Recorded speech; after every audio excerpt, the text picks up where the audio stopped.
Recording in progress. Good evening. Welcome to the Alameda County Water Board meeting of October 13th, 2022. Please join me in, well, first of all, roll call, and then we can join the Pledge of Allegiance. Roll call, please. Director Sethy? Here. Akbari? Gunther? Huang? Here. Weed. Here. Director Akbari is joining us virtually.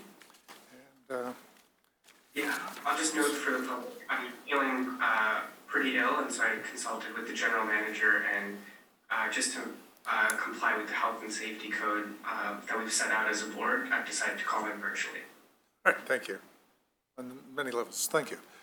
Please join us at the Pledge of Allegiance. Pledge allegiance to the flag of the United States of America, to the republic for which it stands, one nation, under God, indivisible, with liberty and justice for all. Let us have the general manager make some introductory comments about the hybrid meeting we have this evening. Sure thing. Good evening, everybody. On behalf of the ACWD Board of Directors, I'd like to welcome the public's participation in this board meeting. My name is Ed Stevenson, and I serve as the district's general manager. Members of the public may participate in this board meeting in person or remotely by either using the Zoom application or by telephone. Any member of the public present in person who wishes to make comments may approach the speaker's podium at the appropriate time. For those participating remotely, note that the meeting agenda, staff reports, and presentation materials are all available on the district's website at acwd.org. You may reference the instructions at the top of the agenda for how to participate using the controls in the Zoom app or your dial pad if participating by telephone audio. This board meeting is being recorded and will be made available to the public for future viewing. Again, thank you all very much for attending, and that completes my housekeeping remarks. Thank you. At this time, we have public comments. Is there anyone who wishes to address the board during the public comments? There being none, and there are no hands raised? I see no hands raised. No hands raised online. So we have a consent calendar. Is there anyone who wishes to add items to the consent calendar? I'll make the motion to add items 5.1, 5.2, and 5.3 to the consent calendar, please. I'll second. Moved and second. Do we have a motion to approve the consent calendar as amended? I'll make the motion. Second again. Roll call, please. So we need to Well, take actually, we should have called for two roll separate call votes. for the first one, and then Right. for the amendment, and then we'll go for the as amended. Slipping up. Director Sethy? Aye. Akbari? Aye. Gunther? Huang? Aye. And Weed. Aye. Now, do we have a motion for I'll the- make the motion to adopt the consent calendar as amended. I got it. Ditto on my earlier second. second roll call, please? Okay. Director Sethy? Aye. Akbari? Aye. Gunther? Huang? Aye. And Weed. Aye. All right, thank you. Next, we have one of those bittersweet items, which is the resolution honoring Jeanette Rotter on her retirement from the district service. Yeah, and before I turn this over to our Director of Engineering and Technology, just a quick remark that this is indeed one of those bittersweet moments. We love them and we hate them doing these. And this one in particular is a soft spot for me. I have worked with Judy for every one of her 22 years here. And, you know, there are some people who, when they leave us, they take with them a great deal of expertise and professional capability, technical prowess. And there are other people, when they leave us, they take with them, you know, a big part of our culture and personality. And I really feel that she is both. She means both of those things to ACWD. And it's very, very difficult to see Judy walk out our doors. However, she has left behind a great deal of professionalism and technical expertise and knowledge here. and she has left behind a whole lot of personality and been a big part of our culture. So, I agree, bittersweet, but can't be happier for Junie in her well-deserved retirement. But with that, I will turn it over to our Director of Engineering and Technology, Mr. Groom. Welcome.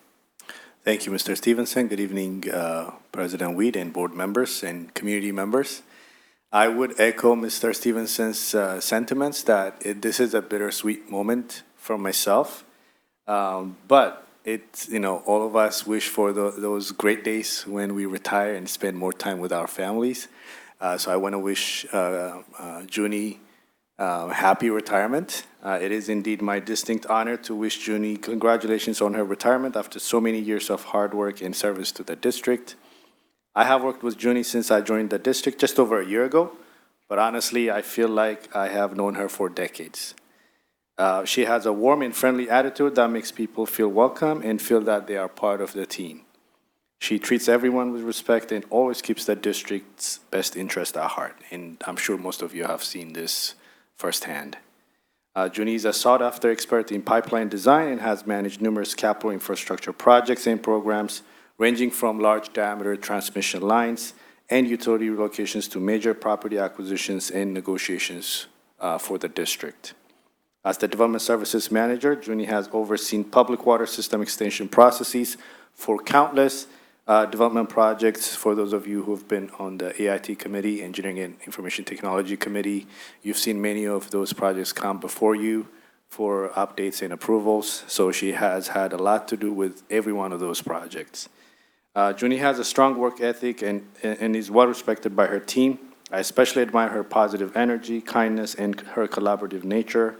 I know I will miss her sense of humor, and as will many of her colleagues and friends at the district. With that, I'd like to read the staff's recommendations for this item. By motion, adopt a resolution honoring Junie Rotter and expressing appreciation for her 22 years of dedicated service with the district. Thank you. Thank you. Would you like to make some comments, Jenny?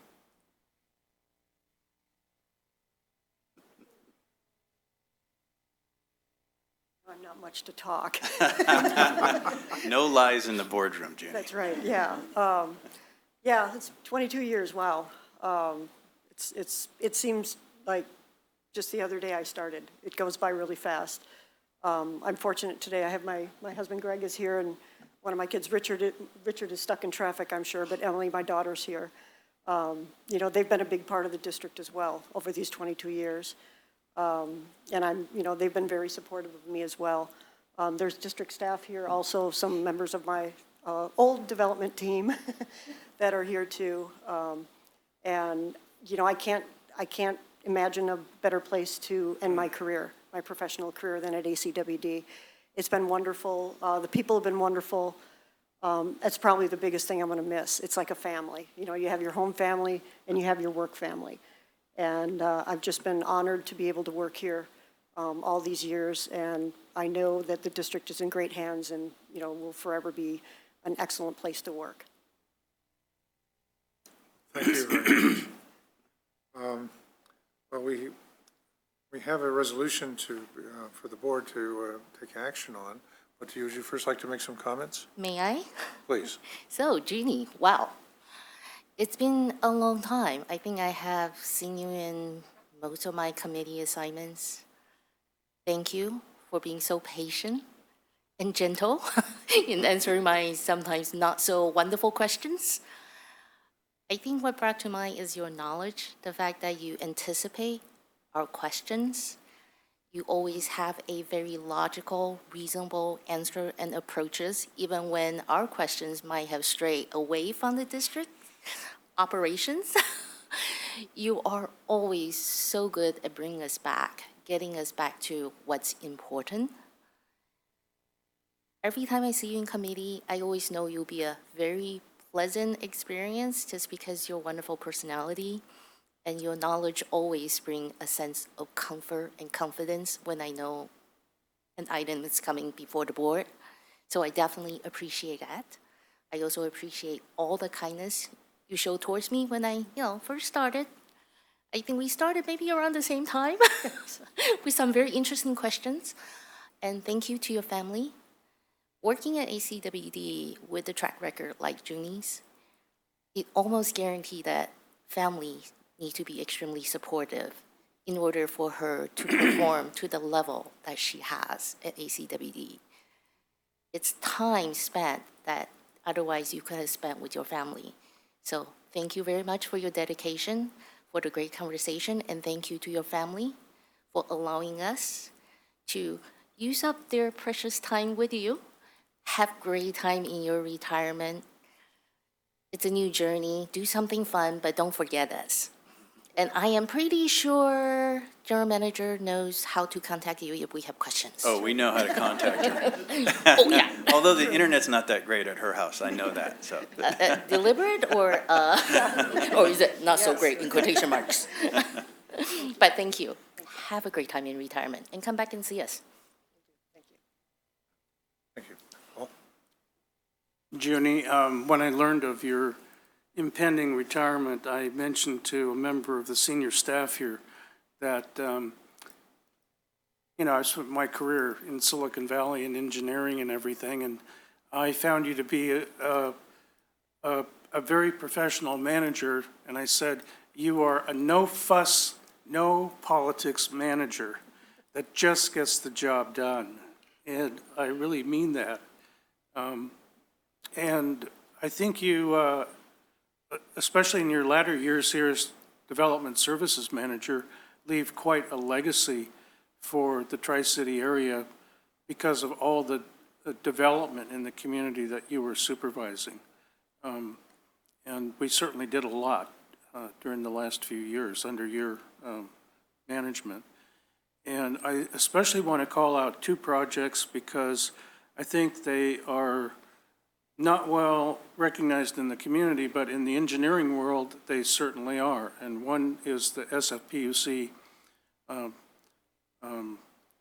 Bay Division Pipeline project on pipelines 3 and 4, which took, I think, 3 years or something like that. And crossing the Hayward Fault right at Mission Boulevard and 680. It was a huge project, and in a lot of the engineering world and engineering magazines, it was profiled as one of the great engineering feats in the entire world. It had not been done except a few times in Japan and Turkey, I believe, some other places in the world. So you are well deserved in your accomplishments on that project. And I want to call out one other, which is the APN tank seismic upgrade project, because that was my father's first design when he joined the water district in the early 60s. And I was board president when I had to sign the papers to tear it all down. Sorry. But you did a very good job in supervising that project. And my mother was there for the rededication of the new tank when it was completed. So I especially appreciated all your work on that project too. And what's nice about that project, and you're leaving another legacy, is people can see that from almost anywhere in the community, Right. up there on the hill. I wish you the best in your future, okay? Well, Jenny, I have the privilege of being the last to speak. Oh, yes, Director Akbari, you have to make some comments. Thank you. Judy, I got to share some comments with you last week at the engineering committee meeting. I mentioned then, and I'll bring it up again here. When I first joined the board, Bob Shaver, who's then our general manager, told me that you were one of the first people I should sit down with to get a good sense of how our engineering committee works and also the projects that we're involved in on the development side. And you took so much time to sit with me and to bring me up to speed, and I really, really appreciate that. Like it was mentioned, you're leaving quite a legacy, having been involved in so many projects around the community, and I hope you take a great deal of pride in that. And anytime you come and visit here, I hope you drive by by those projects and have a great sense of pride in all of the work that you did.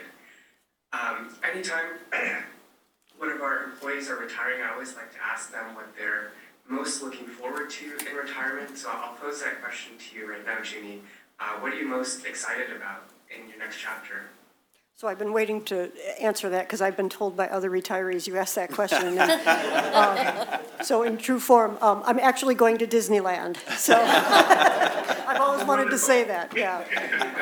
But I'm looking forward to, besides Disneyland, you know, relaxing, starting to play more golf and doing some traveling. So that's what I'm looking forward to. From what I hear, you might be seeing some other ACWD employees down there. Yeah, probably. But I just want to point out that Junie's answer actually is really typical of her. Yeah. She prepared. Well, Judy, I'll wish you all the best in retirement. And yeah, we look forward to hopefully seeing you at some employee picnics and stuff. Sounds good, thank you. Great. Thank you, Director Akbari.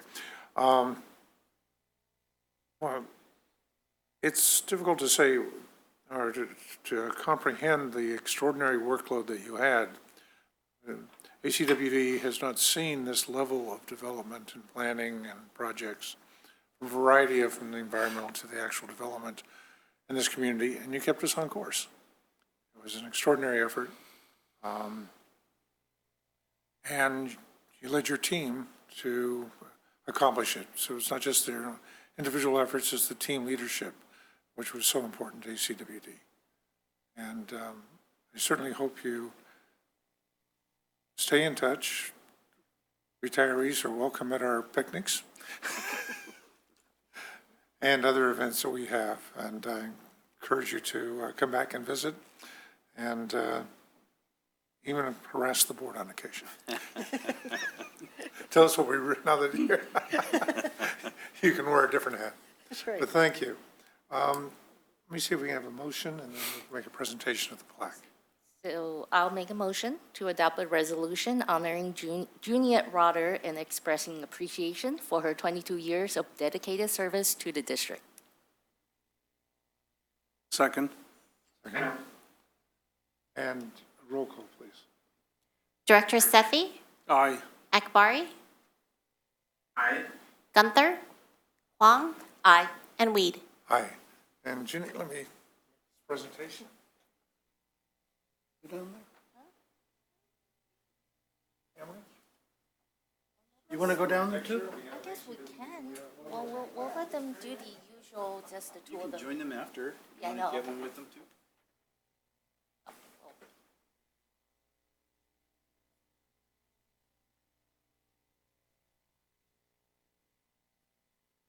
We'll take a picture with just the two of them, then we'll join them.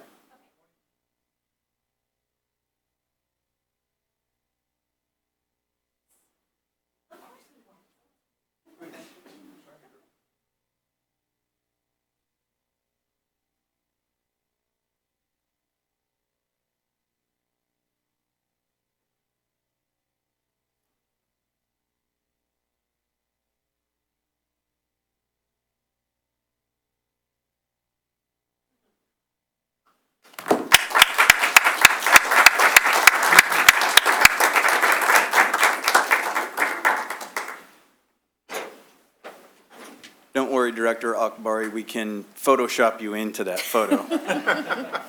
Got some talented people here.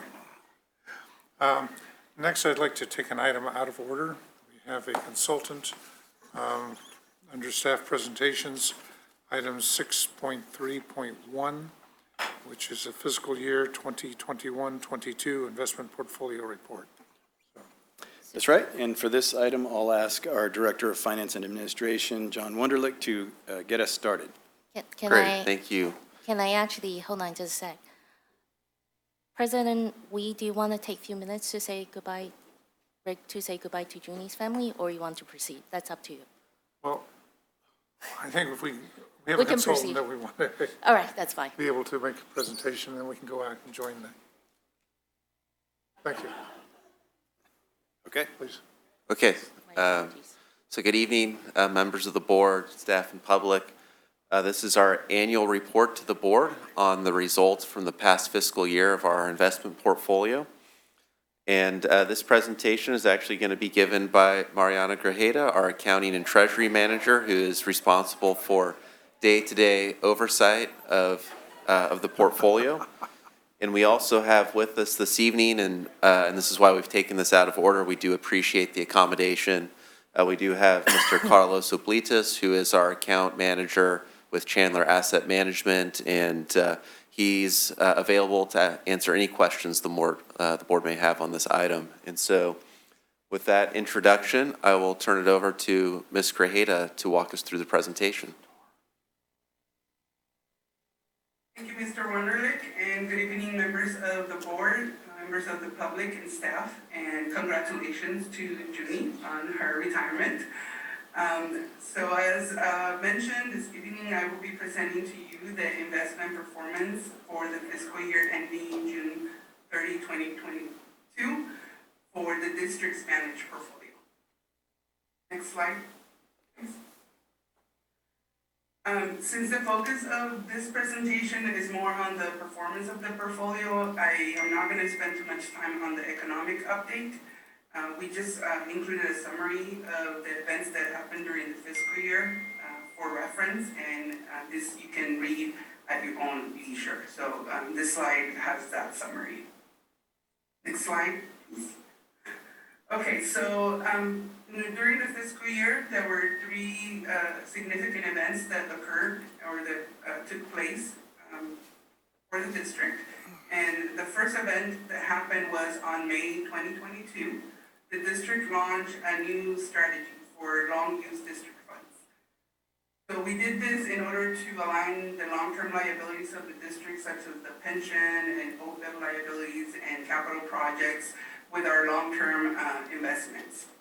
As a result of this action, a new portfolio was created with securities that have maturities ranging from 1 to 10 years. And this is allowed per the California Government Code and also per the district's policy. The new portfolio was funded with existing securities, and because of this, the starting year to maturity rate was at 1.55%. However, any new purchases for the portfolio were earning now between 2.75% and 4.10%. This leads me to the next event that happened during the fiscal year, which was a raising rate environment. We started to see an increase in rates on the second half of the fiscal year, and as a result of this, the district's investments on paper are actually lower. However, the increase in rates actually generated more income revenue for the district. The last event that happened during the fiscal year was the Securities and Exchange Commission updated its definition of a qualified institutional buyer. And now it includes local governments that have over $100 million of investable assets, which is the case for the district. As a result, the district now has an increased diversification of investments because it has now access to securities that were only available to those qualified institutional buyers. Next slide, please. Aside from the events that I just discussed, staff is also responsible for monitoring the district's investments with the California Code and the district's policy. So I'm happy to report that for the fiscal year ending June 30, 2022, all investment categories were in compliance, and you can see this in the next two slides. Next slide. Next one. Okay, now I'm going to go over some of the characteristics of the portfolio. In addition to being in compliance, the portfolio continues to be a high credit quality portfolio. As you can see from this slide, the average quality rating is a AA, which is very similar to last year. Our market value for the year was a little bit over $169 million, which again, it's a little bit under from last fiscal year, but still in line. We also ended the year with an average purchase yield of 1.48% for the combined portfolio. This includes the long-term and the short-term portfolios. However, any new purchases or any reinvestments of securities that mature, we're actually earning an average market yield of 3.18%. And this is again due to the increase in rates. Next slide.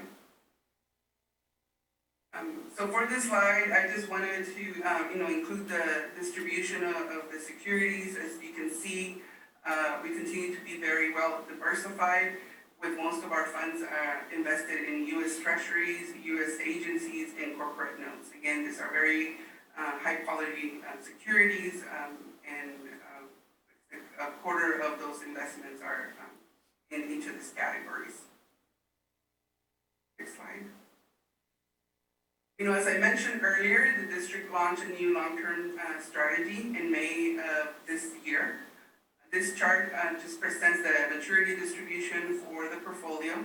And as you can see, most of the investments continue to have maturities between 1 to 3 years, but we're now starting to gradually purchase securities with maturities over 5 years. And the ones that we qualify for this are usually the U.S. Treasury, the U.S. agency, and the municipal securities. Next slide. So the chart below, again, I don't want to spend too much time on this. We just wanted to show, the decline in the interest rate and the environment that we were operating during the fiscal year. We started to see a decline on the rates around April 2020, and this was a result of the pandemic. And they continued to drop all the way to the end of the calendar year 2021. However, we started to see the interest rate picking up on the second half of the fiscal year, and they have continued to rise to the state. Next slide. So as a result of the increase in interest rates, the district has seen an increase in investment income for the fiscal year. The amount of earnings for each month, which directly impacts the budget, is noted on the first table of this slide. For the fiscal year, it was a little bit over $3.5 million. However, with the increased rates, there is a decrease in the value of the portfolio on paper. And, I just want to mention this decrease in value only impacts our annual financial statements. And as you can see on the last two tables, the district had an unrealized gain at June 30, 2020 of $6.8 million. And that gradually decreased to $3.7 million on June 30, 2021. But for the current fiscal year that covers this presentation, we actually had an unrealized loss of a little bit over $7.9 million, which resulted in a total change in fair value on paper again of $11.3 million. Next slide. So the last thing I just want to cover is that, even with the decrease in the value of the investments and the actions that were taken during the fiscal year, the district managed portfolio continues to perform very well. As we can see on the table at the bottom of this slide, although the annualized rate of return since inception, that is since Chandler took over the portfolio, and for the past 12 months, even though it was negative, the portfolio continues to outperform the two benchmarks that we currently use to measure the performance, and this is a good thing. So with that, this concludes my presentation, and we will be happy to answer any questions you may have. Thank you. Is there any member of the public that has shown a hand? If not, We don't see any hands up right now. no comments from the people here and attending, then let us go to Director Akbari. Did you have any comments? None at this time. Nothing from me. Yes, Director Sethy? Yes, I have several comments. So this was reviewed in the Finance Committee. And I wanted to note that I am enthusiastic about the fact that we have the opportunity to extend the investment horizon out beyond 5 years, up to 7 years, given new legislation, so we can balance our portfolio in a better way. Nevertheless, most of our investments are in the 1 to 5 year maturity range. And as all of us have witnessed, just over the last year, interest rates have been going up dramatically.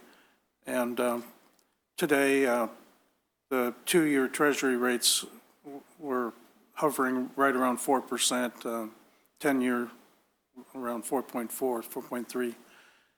And so the district can expect a certain reward in the coming years right now. I would say outsized performance results. If you just take $100 million and 4% returns, we're making $4 million a year. And so I'm hoping that we will use this money wisely and not tonight, but perhaps over time, take a serious look at how we may use those excess returns to better fulfill our unfunded liabilities. I also wanted to note that I presented a very interesting historical chart to our senior staff and President Weed, which I think, you know, it's hard to put things in a long-term perspective during our own lifetimes, but I'd like to do it right now. We are now entering the 4th bond bear market in the history of the country. Imagine that. When we were founded, Alexander Hamilton and future Treasury secretaries organized the government in such a wise way that we built confidence around the world. And we had a bullish bond market, people investing in the new country of the United States all the way until after the Civil War, when we entered the first bear bond market. The second one happened in the early 1900s, and the third one started, the third bond bear market, right after World War II, and lasted until 1981. I think many of us can remember when mortgage rates were up near 17, 18, 19% in the early 80s under Ronald Reagan's first administration. Fed Chair Volcker managed to tamp things down, and for most of our living experience, largely because of his action and other Federal Reserve chairs that followed, one who just won the Nobel Prize this past week, Chairman Bernanke, we have seen interest rates drop for 40 years, from 1981 until this past year, when we reached close to zero interest rate levels and even negative interest rate levels during the pandemic, not only here in the United States, but around the world. And I saw that today mortgage rates have reached a 20-year high. So the impact of what's going on right now is really important, not only in our personal lives, but in the life of this water district and how we invest our money. And so what is good for some people on one day is bad for another person on another day. But right now, at least for the near-term future, as we enter this 4th bond bear market in U.S. history, which could last, you know, for well over a decade or more, based on history, we need to be cognizant of the future expected returns that we're going to be getting on our portfolio. And I'm really praying that we will invest that money wisely. Thank you. All right. Well, thank you.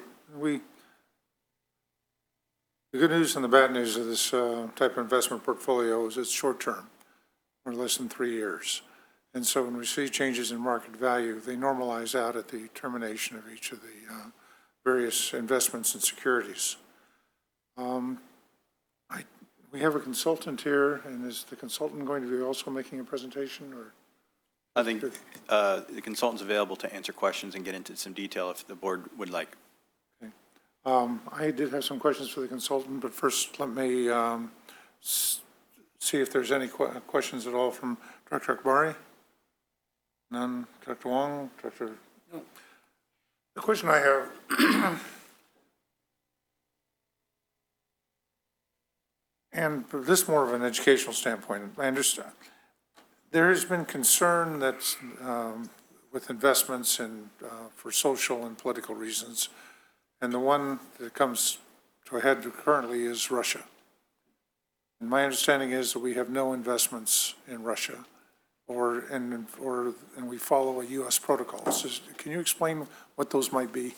Absolutely. Let me begin by reiterating what you just said, which is exactly right. We do not have any exposure in this portfolio, direct exposure to Russia. The State Department has an Office of Asset Control, which has rules that have to be followed. There's also a decree from Sacramento, from the governor of California, which has decreed that any entities, any public entities in the state of California have to divest of any of those. You never held any in the portfolio. This was done as part of the greater sanctions that were placed upon the Russian nation as a result of the invasion and the war in Ukraine.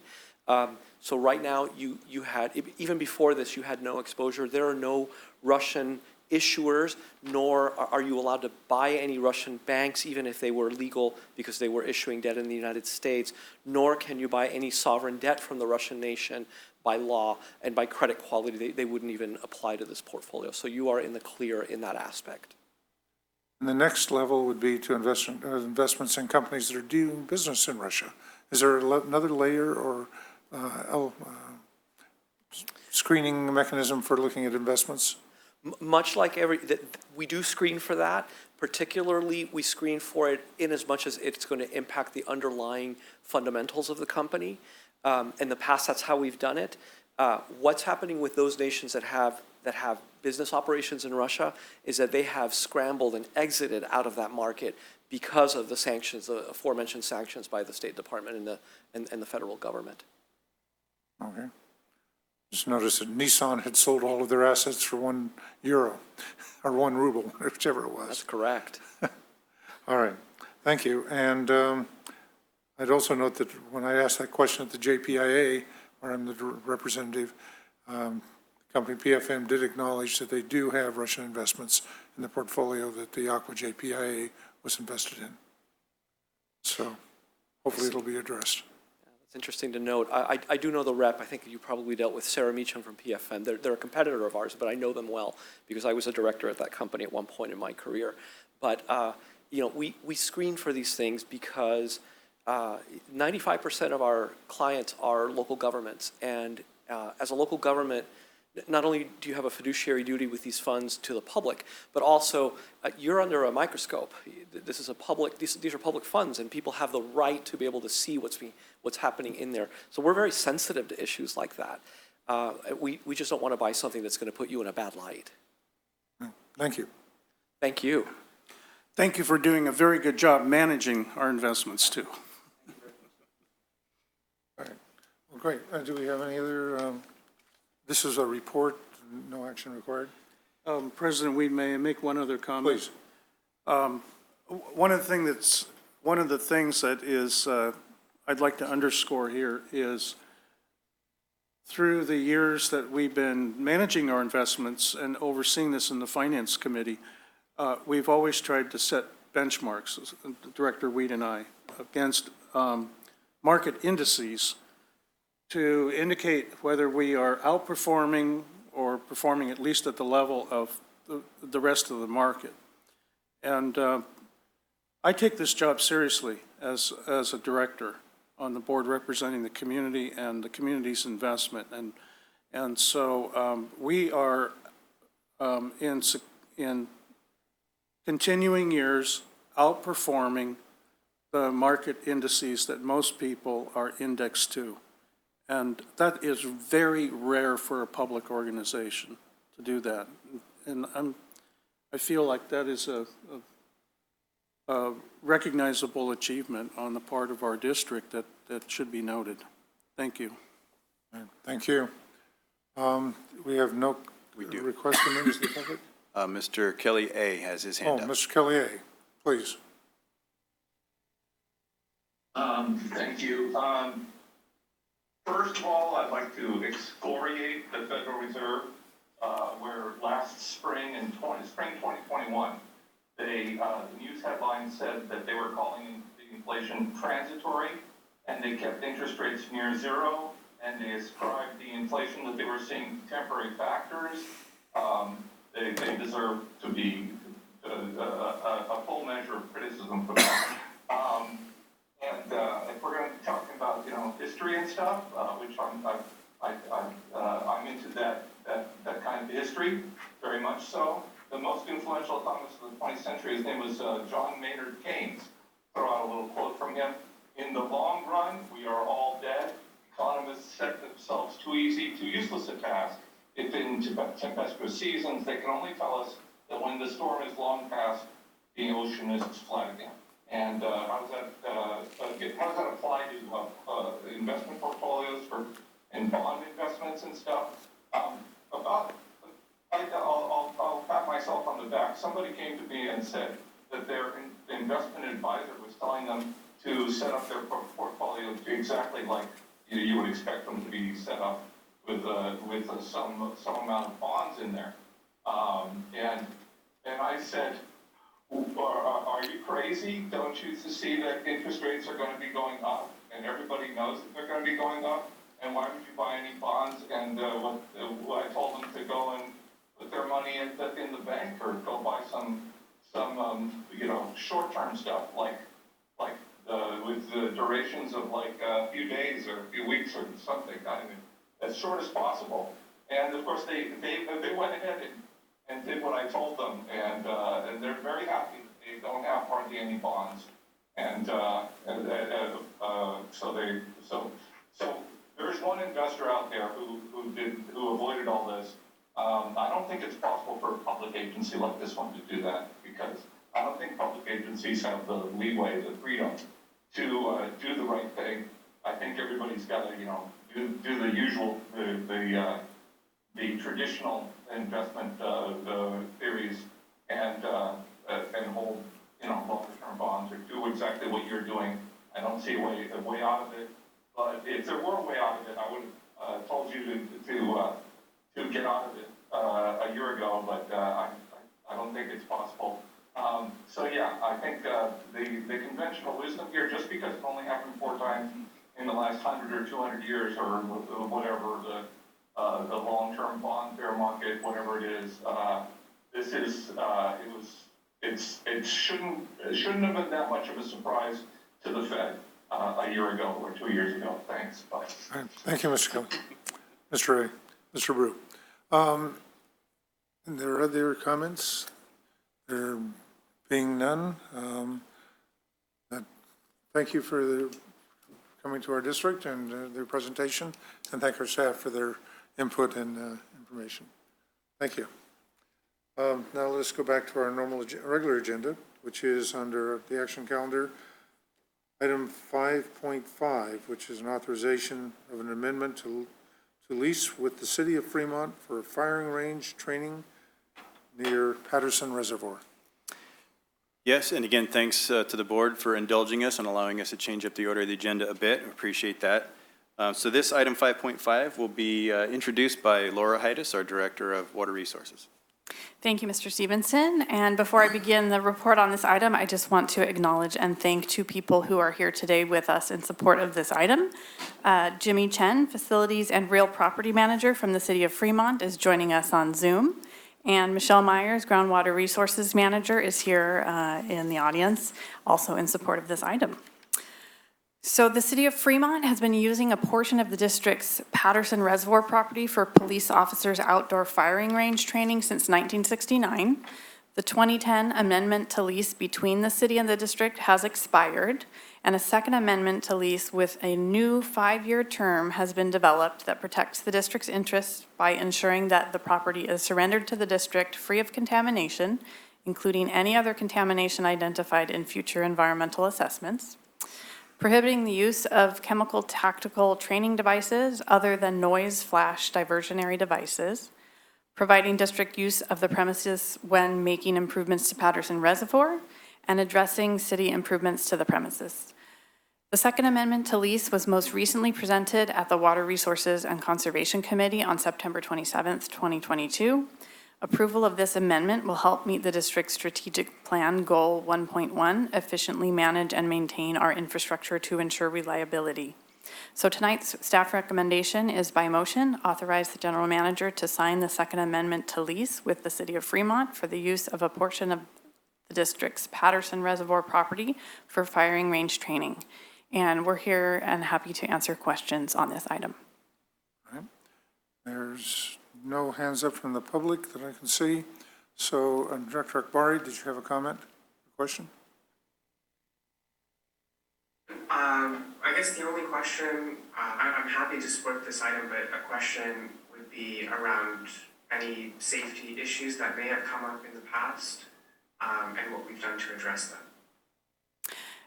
That's a great question, and I can say that we've anticipated a number of potential safety situations in the future that we're asking the city to be sure to take care for, and much of that is outlined in the agreement. But I will ask Michelle Myers in the audience if she wants to comment on that question as well, of any past safety issues.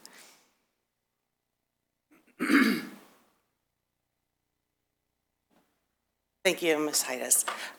There has not been any safety issues. So we've worked collaboratively with the city since 1969, and we haven't had any incidences. All right. Okay, thank you. That's my only question. Okay. Great, thanks. No questions from me, but just a comment. I had the pleasure of having this item in committee. I just want to say thank you to staff. You have anticipated all my questions regarding liability to the district. So thank you for keeping that in mind and building that into the agreement. Yeah, I support approval of this item, but I would like to note a couple of things. I'm glad to see that the type of ammunition that's being used and the material that it's being shot into is changing so that we minimize the residual effect of lead and other issues. Having been up there a number of times, I was there on one occasion when the SWAT team was doing some exercises. Unfortunately, we didn't bring earplugs with us. But I did learn a lot that day, just incidentally, it wasn't planned, about how well our Fremont police force really takes their job seriously and practices and everything. I would like to ask one question, though, about the road that leads up to Patterson Reservoir and maintenance. We have the new recreational area that's out there from East Bay Regional Park District. And I would just like to make sure that, because I don't understand it, what are the cost sharing arrangements on maintenance of the road and other issues that may impact the public around there? So in the agreement, actually the city evaluates the condition of the road up to the firing range, and they actually perform the maintenance on the road. That's good to know. And there's no issues with more members of the public going out there for recreational activities? There's gates to prevent that, so, but it's something that we will be keeping an eye on, especially as the park continues to get developed. Mm-hmm. Okay, great, thank you. All right, thank you. Thank you for your diligence in putting this together. It seems to have come back several times over the course of the last year. I would like to also note that with this agreement going back to 1969, part of the history here is that we've always tried to be a good neighbor with fellow agencies in the area. And so I think our agreement is very nominal in terms of cost to the city of Fremont. And I hope they appreciate the fact that we're trying to do our best as a good neighbor policy, too. Great, thank you. Good comment. If there's no further comment from the public or the board. I did see a hand up, yeah. Mr. Nishimura, yes. Yes, I was just going to comment. I believe Director Huang may have touched on it. You know, I do go up there quite often. And I do support the district renewing this lease. As Director Sethy mentioned, you know, it's always good to be supportive of our sister or our collaborative with our neighborhood agencies. But you know, this is a firing range. Even though I trust all the precautions that one would take are in effect, you know, you can never drive the accident rate to zero. And I just wanted to make sure that there is adequate language in the agreement such that the city will completely indemnify the district, and that if something untoward does occur, that the district has zero liability, and that the city would protect the district in case there's legal action. That's all. Thank you. Do you wish to respond to the question of liability? I think our legal counsel. Yeah, I'm happy to. So this is an amendment to the lease. The risk allocation provisions haven't changed, and those are in the original lease.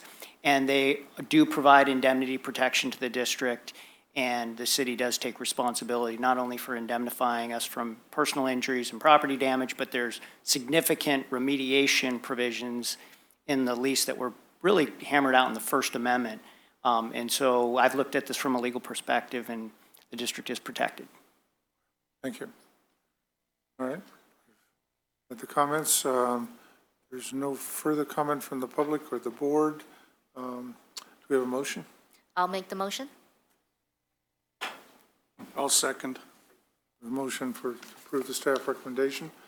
Roll call, please. Director Sethy, Aye. Akbari, Aye. Gunther, Huang, Aye. and Weed. Aye. Well, thank you. The next is an item 5.6, which is an authorization of amendment of professional services agreement for the PFAS treatment study at groundwater facilities. Yeah, thank you, President Reed. And to introduce this item, I'll turn it over to our Director of Engineering and Technology, Mr. Groomer-Woke. Yeah, thank you, Mr. Stevenson. Good evening, board members and community members. One of the district's significant strategic goals is ensuring a safe and reliable water supply to our customers 100% of the time. The district has taken a proactive approach in dealing with emerging contaminants in our water supply, including PFAS chemicals, which are also known as forever chemicals. The regulatory environment regarding PFAS, as you know, is still in flux, and at the August board workshop, staff presented the district's approach to designing and constructing a 6 MGD facility to treat 2 of the known notification levels chemicals, but also make sure that that facility is expandable to a 15 MGD facility in the future if and when needed. With that, I will turn it over to our project engineering manager, Ms. Reka Ipagunta, who will make a brief presentation to the board. I also want to point out that Mr. Ben Egger, project engineering supervisor, is here to help answer any questions you may have. Thank you. Okay, good evening, members of the board and members of the public and staff. Thank you, Mr. Vogt, for the introduction of the topic.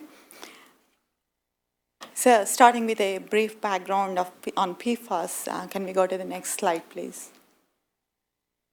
So, ACWD has a strategic goal to deliver water with PFAS concentrations below the notification level. The notification level is set by Division of Drinking Water, and basically it's at a level at which there is no significant impact to public health.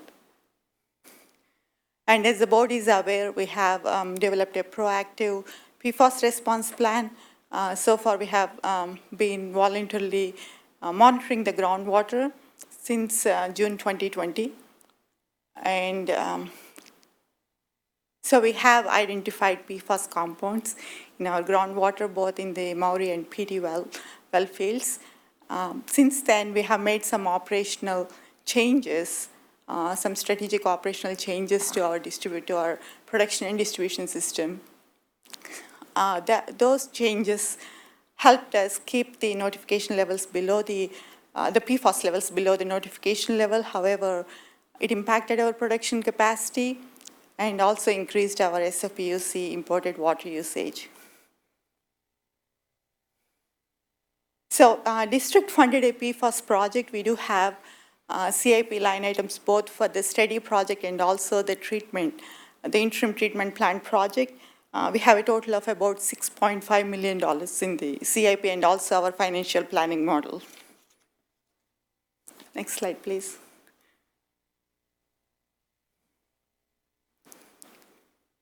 So in the next few slides, I will specifically touch on the interim PFAS treatment project. So since we started the monitoring plan and our proactive response to PFAS, board authorized a professional services agreement with Trestle Technologies for PFAS treatment study. And based on the results of the study, we also had a budget in the PSA for design, for continuing with design. So that was approved in 2022. And most recently in August 2022, the project team presented an update on the PFAS project. General highlights of the information that was shared during the recent board workshop. One is a 6 MGD treatment facility, ion exchange treatment facility would be required to meet the current notification levels. We currently have notification for 2 PFAS compounds. And DDW, Division of Drinking Water, also announced a potential future notification level for PFH excess, and that could potentially require us to expand our treatment capacity to 15 MGD. And additionally, even today, we don't have a maximum contaminant levels for PFAS compounds. They're yet to be established.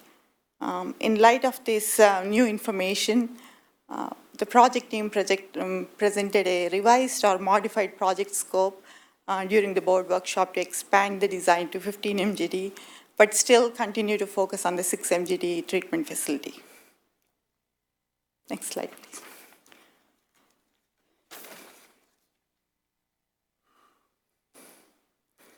So based on the revised scope that was presented at the board workshop to expand the design to 15 MGD, but still the intent is to continue with construction at 6 MGD, which is required to meet the current notification levels.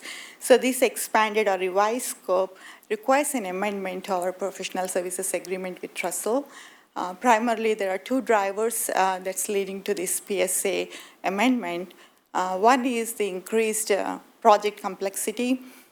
This was discovered during the basis of design and also during the preliminary design of the 6 MGD facility. And these complexities would be required regardless of the size of the treatment facility we would be going forward with. And the second driver for the PSA amendment is the scope change. As I mentioned earlier, we have modified the scope to expand from 6 to 15 MGD just for the design of the facility that would provide us to take the design construction all the way to 15 MGD. So the initial amount that was authorized by the board in January 2022, that was to a total amount of $1,363,127. The proposed, the current amendment cost is $1,293,588. So in addition to those 2 primary drivers, we also have some funding added to this amendment to support the permitting, coordination, and public outreach activities. Next slide, please. Okay, so here is a process diagram showing the complexity of the facility. During the preliminary design process, we discovered that to integrate the new ion exchange treatment system with our 2 well fields and also integrate that into our blender facility, we had to add additional pumping and pretreatment to our system. So this is just provide a visual of what additional processes are required to treat the PFAS.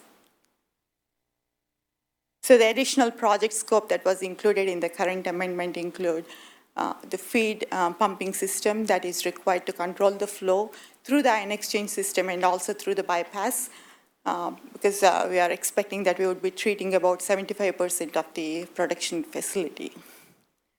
And we also have some piping and appurtenances, changes to the piping. Additional process control, instrumentation, and SCADA improvements are also required as part of this project.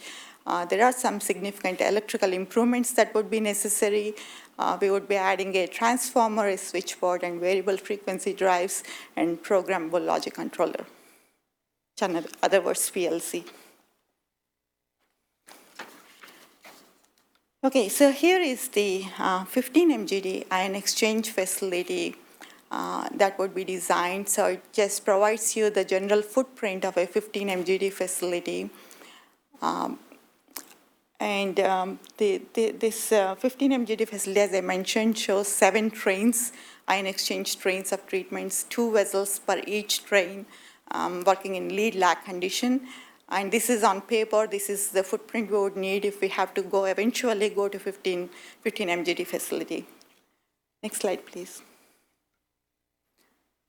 So this is the footprint of the facility once we construct the 6 MGD treatment plant. So in design on paper, we'll have a 15 MGD facility. It's a modular design that could go anywhere. It could be scaled from 6 up to 15 MGD. However, the intent of this project is to build a 6 MGD ion exchange facility. Next slide, please. May I interrupt and ask a question? Of course. On that previous line.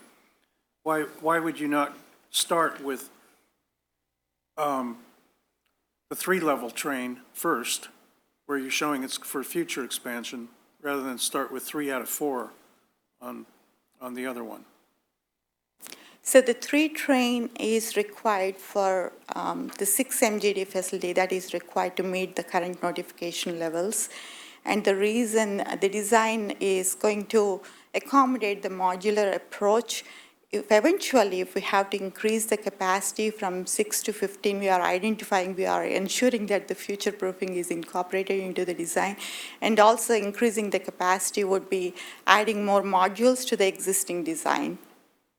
So that's the intent. But if you only need 3 to start for 6 MGD, why not start on the right-hand side with where you're showing future expansion, rather than with the 4-level train, where you're using 3 of 4 units? Yeah. We are actually going with the 3 trains only.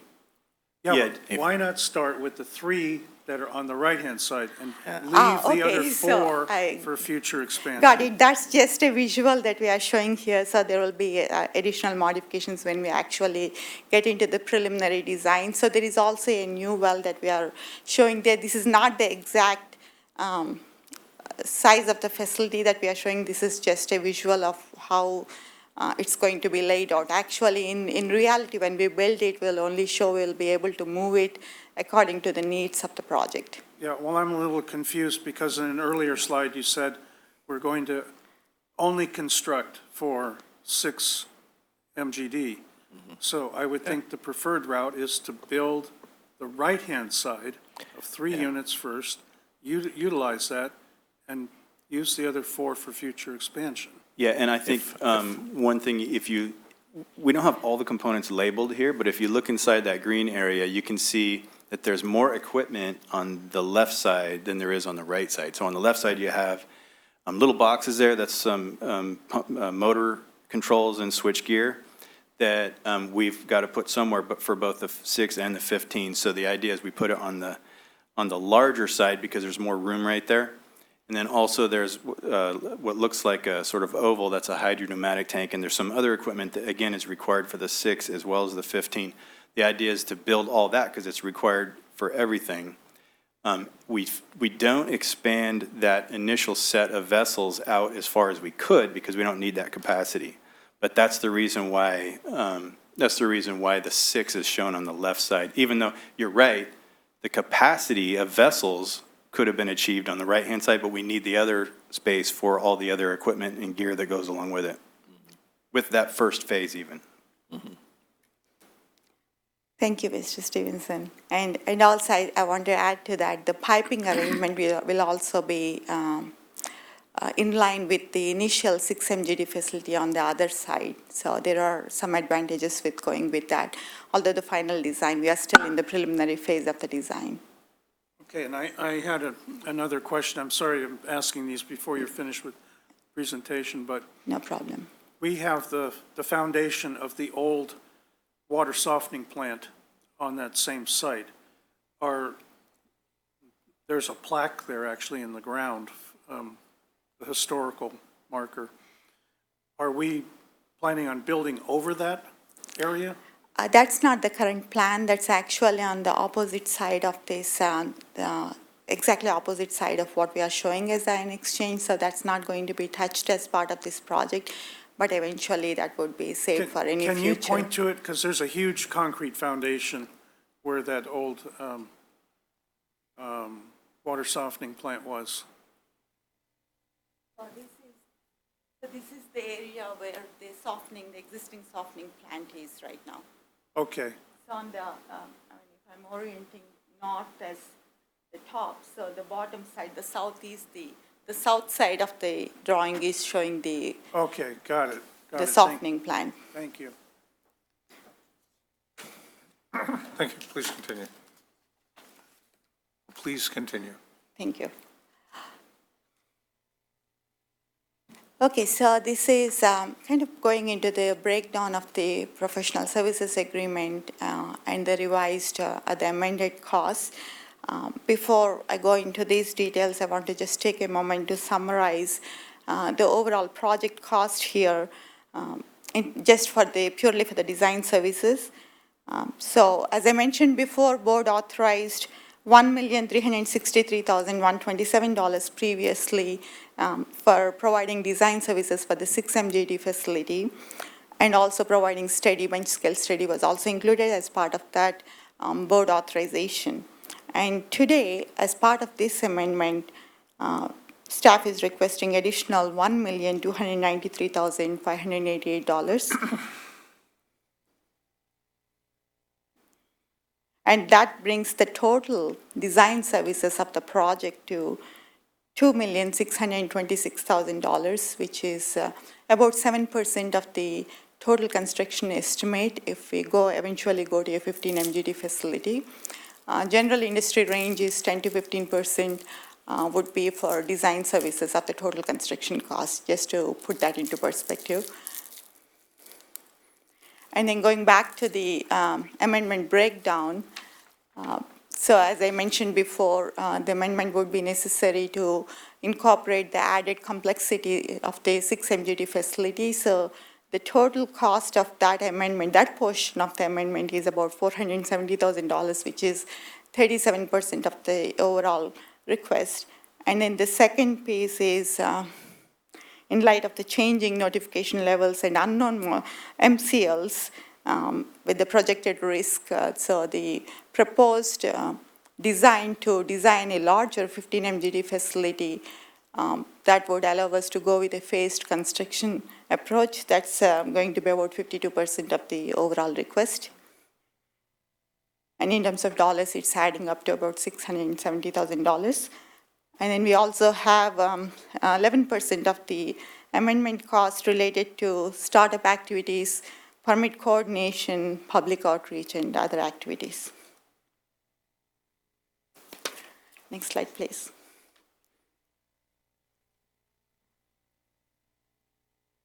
So the next steps after if we receive the board authorization for this PSA amendment, plan is to continue with the preliminary design for the expanded 15 MGT facility. The major milestones coming up on this project, CEQA adoption is expected in March-April timeframe. And then we are also planning to proceed with pre-purchased equipment that currently are identified to have long lead times, including electrical equipment and vessels. So we'll be proceeding with those pre-purchased equipment. And that is expected to, we expect that to bring that back to the board sometime in April, May 2023. And the construction award is expected in July, August 2023. So the overall construction duration is going to be about 1 year. The facility will be ready for commissioning in August, September 2024.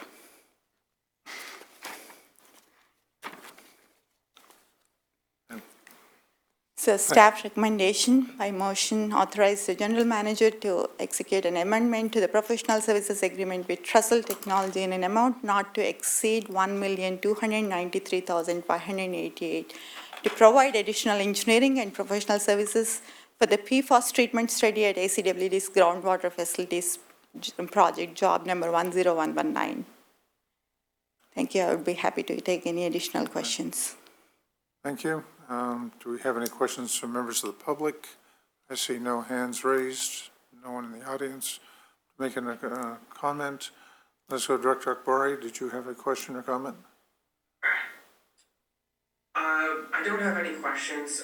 Director Gunther and I had a chance to review this in the Engineering and IT Committee meeting just last week, so I will be supporting it. I'll just reiterate that we're working hard at the district to address changing regulatory requirements, and I think this is the smartest way that we can approach it. Thank you. Dr. Huang? I agree with Director Akbari's comment that we need this in order to adapt to the changing regulatory requirement. I must say, you're also very good at anticipating my questions. I wrote it down, and you answered it in slide number 8. I was actually very curious about why our professional services costs literally doubled, right? One would say, ideally, when you expand the size of a design of a treatment plant, the professional services cost usually does not double. So I was going to ask you for the percent breakdown, but slide number 8 actually answered my question really nicely, so thank you. Dr. Sethy? No other questions. Thank you for answering the ones I had. Thank you. This is a request for $1,300,000 in addition to what we've spent so far, but an equal amount. But what is the anticipated total cost of the project for both the 6 MGD and the 15 MGD ion exchange? Yes, the total construction, the total cost of the project, including design services and construction and district labor, everything together, we currently have $17,666,000, so that's the current estimate. And of course, the estimate will be revised as we take this project into the preliminary design. So $17 million for the... $17,600,000. And then for the $15 million? That's adding up to around $37 million. $37 million. All right. And this is ion exchange. That is correct. First of all, the disclosure, I serve on an ad hoc committee with being led by Edgar Daimele, who's chair of the AWWA Water Quality Committee and works for the Metropolitan District, along with about a half a dozen other people. And this is one of the great concerns, because I call it one of the black swans coming down the pike in the water industry. One of the concerns is to the components of concern, which there are many thousands of different compounds that fit into PFAS, only a few of which have currently been identified as being issues. Have we done a study to determine which of those compounds of concern we have in our groundwater? We have been monitoring as part of the monitoring plan. Nearly 20 compounds have been monitored so far. And we are taking the lead based on the Division of Drinking Water, where there are currently 2 compounds that were identified for a notification level. So those are the compounds that are giving us a direction in terms of what the design or the treatment capacity should be. Have you determined if these are short chain or long chain compounds? These are, I would want to verify that again. I believe these are short chain compounds. And the treatment technology was, when we did the bench scale testing, it confirmed that it could treat both short chain and long chain compounds. So that was confirmed during the bench scale testing. Okay. Comment was made in one of the sessions I went to that ion exchange is far more effective with long chain compounds than it is with short chain compounds. So if we're finding a short chain, that raises a concern. I would have to confirm that, Director Weed. Yeah, it's my understanding it's actually both. Out of the constituents that we're monitoring for right now, there are both. I think the PFHXS is a shorter chain, but we know that there's a whole family of these compounds. We are looking into monitoring for total fluorinated hydrocarbons, and also some of the regulatory developments seem to be heading in that direction too. So, so we're aware of that. All the compounds that we are concerned about, that we know about so far, we have tested with this ion exchange process through the bench scale testing, and it's worked very well with them. Okay. Have we made any attempt to fingerprint the compounds to determine if they come from a particular manufacturer? We haven't identified that fingerprinting of the source, to my knowledge. Okay. One of them, again, the comments, that is part of the litigation which a number of law firms have got involved in. One of the major efforts has been to fingerprint it so they can trace it back to one of several chemical companies which are anticipated to have significant resources to help reimburse it.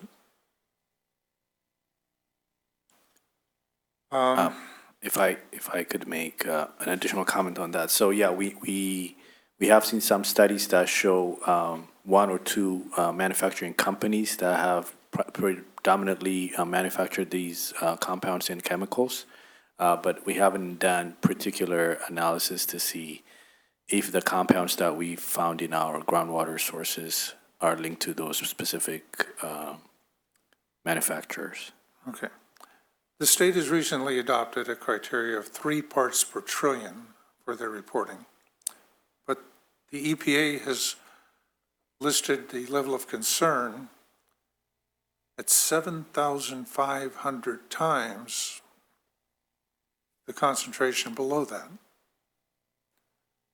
It's also my understanding that the technology to be able to achieve, they have a higher level of confidence in being able to reach these extraordinarily low levels, well below the detection levels, which might be currently 2, so the state bumped it to 3 parts per trillion, is reverse osmosis. Have we done a preliminary cost estimate of what it will cost if we find that we need to go to a reverse osmosis treatment, that this current ion exchange will not achieve the goals as they are continually being developed? What would be the cost incremental change going from these $17 million to $37 million projects? Would be a multiple of that if we went to reverse osmosis? Are you talking about putting in a real desal plant there? Well, this would be a reverse osmosis does work with desal. It may be the solution for PFAS. We have conducted preliminary analysis for future expansion to reverse osmosis if necessary, but at this point, for PFAS, ion exchange is found to be the best technology that's available in the industry, particularly focusing on removing PFAS at this time, and this wouldn't exclude expanding in future if required. Yeah, and as I recall, our work early on in the process was to try and identify the best available technologies. RO was one that we looked at. As I recall, the multiplier is 3 to 4 times the cost of ion exchange. There are other issues surrounding RO, including, concentrate discharge and the impact on our water supplies of having to discharge a fair amount of the overall water that we're treating, where ion exchange doesn't have that issue. That's not to say that ultimately we won't need to go to RO on that facility or elsewhere, not just to deal with this issue, but many other potential issues. And so we continue to look at that. You'll note that the location that Ms. Ipacunta showed as to where we're planning to put the ion exchange equipment on the site is about as far sort of south on the site as there is greenfield available, and the remaining part toward the north, toward the railroad tracks, is all sort of being reserved for future treatment infrastructure out there. Okay, thank you. May I add a comment when you're done? Please, when you finish, I have a series of more questions. So. Yeah, when you're done. Ion exchange. It's my understanding that each that uses a resin, which is then taken to, is considered to be, will be considered, we believe, a hazardous waste, and will have to be incinerated as an organic fluorine, raised to 600 degrees Celsius, which is over 1,500 degrees Fahrenheit, to incinerate it, or deposited in a hazardous, certified hazardous waste site. But not only do you have that issue of trying to deal with the contaminant, I understand each of the manufacturers that are available, the resins, are proprietary. And therefore, we have once you go into a contract, you're locked into that vendor. Do we have any cost controls that we are looking at in these contracts as we go down the path? Or is it basically an open issue if we have a sole source provider for the resin? When we conducted the bench scale testing, there were multiple resins that were identified to perform very well for the water quality that we have. So it's not necessarily that we would have to sole source to a particular vendor, so we'll have some options there. And then in terms of discharging, so the vendor who would be providing the resin will eventually be responsible for removing the resin once it reaches the complete useful life. So at that point, we are accounting for hazardous waste disposal at this point. The project already accounted for that. It depends on the contract that we put together with the vendor. So the vendor will eventually be responsible for installing the resin and also removing the spent resin and disposing it off as per the requirements of the code. But get certification, each of these resins will have to be shown to work with our water supply. Or do we have a plan to test more or to certify more than one resin for this project? In this case, we would have to go through the bidding process, our regular procurement process, to identify a particular resin that is already tested as part of our bench scale testing. So we'll be using those as part of our specifications. So we'll go through the bidding process and identify the vendor, so they will eventually be installing the resin. And in future, if we want to change based on the performance, satisfactory performance of the resin, we will have an opportunity to change the contract at that time. And we will have indemnity from the person or company that is taking the resins, that they will properly handle this, what we expect to be a hazardous waste. That is correct. That would be part of our contract with the resin providers.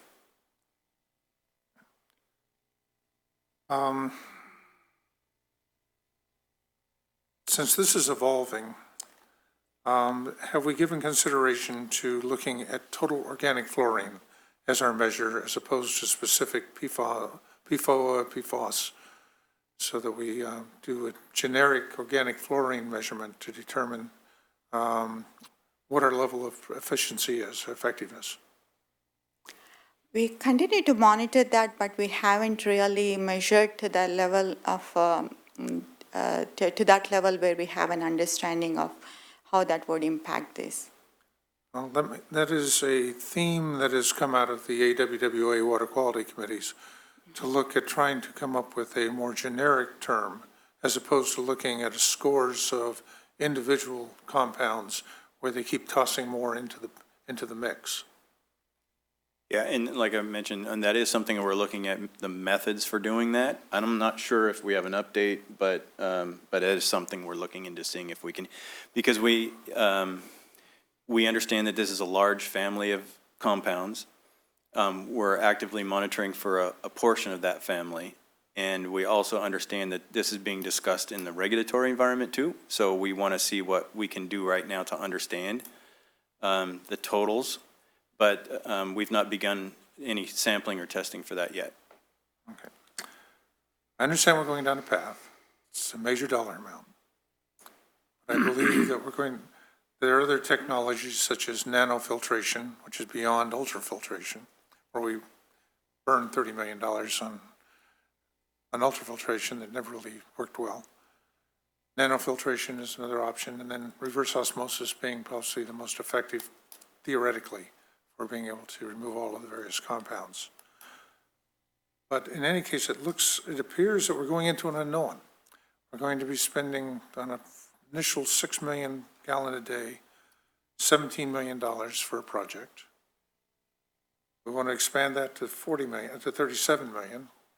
Inflation will kick it up. But clearly, I think it's going to go to something 3 to 4 times that cost as the technology and the detection levels are improved, and we have to shift entirely into reverse osmosis. And then you have to deal with what you're going to do with the millions of gallons a day of hazardous waste, which are part of the brine and the reverse osmosis process. So this is a moving target, extraordinary unknowns, and exceptional cost. We're flying blind. We're in a clouded environment. Thank you. So for the current 6-MGD treatment facility, we did evaluate that, and eventually the 6-MGD would be required to remove PFAS on the discharge side of the reverse osmosis eventually if district ends up going with a reverse osmosis process. So this is a no regret investment for the district to proceed with the 6-MGD at this time.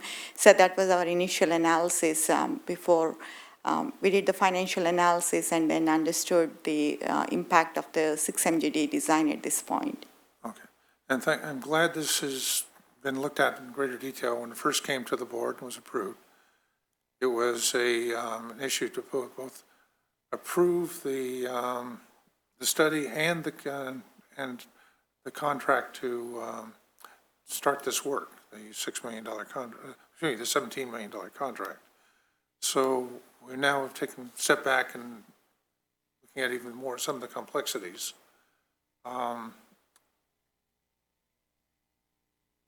And hopefully we're open-minded enough as we go through the study that we're prepared to make adjustments as necessary and recognize that this could well be over $100 million, at 4 to 5 times the 37 million, that we'd be looking at something easily in excess of $150 million, which is a major portion of our capital expenditure. We'll double it. You have a zero-cost solution? You know, this is being generated by the use of groundwater and the need to adapt our groundwater reservoir, which is important, but recognize the source. And then we have to more detailed studies as to where the fluorine is coming from, which is causing the problem with the organic fluorine.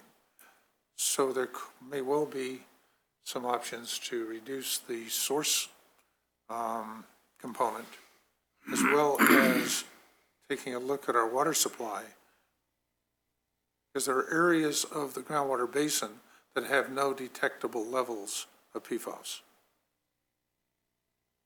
So yes, there may well be a no-cost solution. Thank you.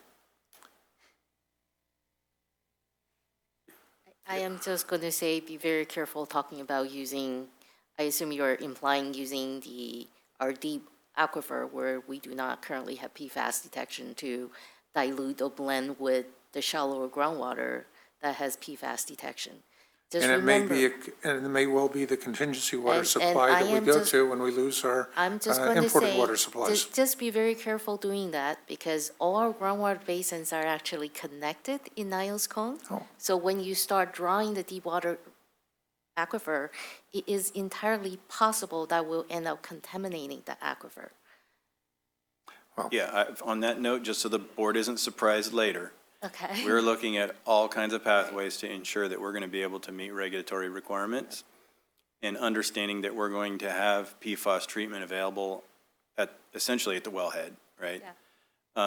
We are looking at options, including more deep aquifer wells to supply the blender, with the full understanding that they are connected, and that we don't have a great way of predicting how long the PFAS will take before it arrives in the deep aquifer, but sort of understanding that ultimately it's going to be there.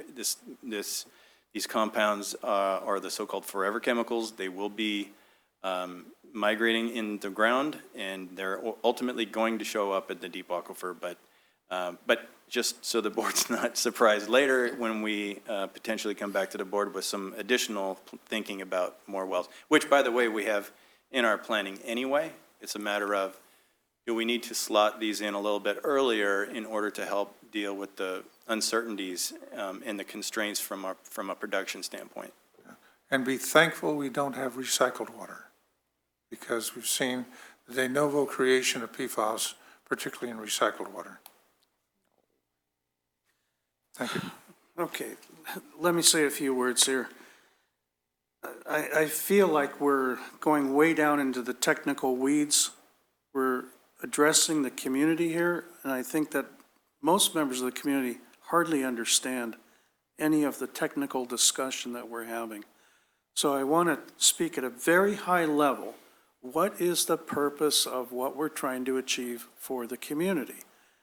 We're trying to ensure the best water quality that we can deliver. That's part of our mission statement.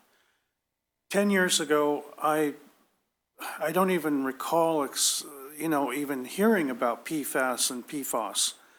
We didn't even see it raised in aqua and industry conferences until maybe 3-4 years ago.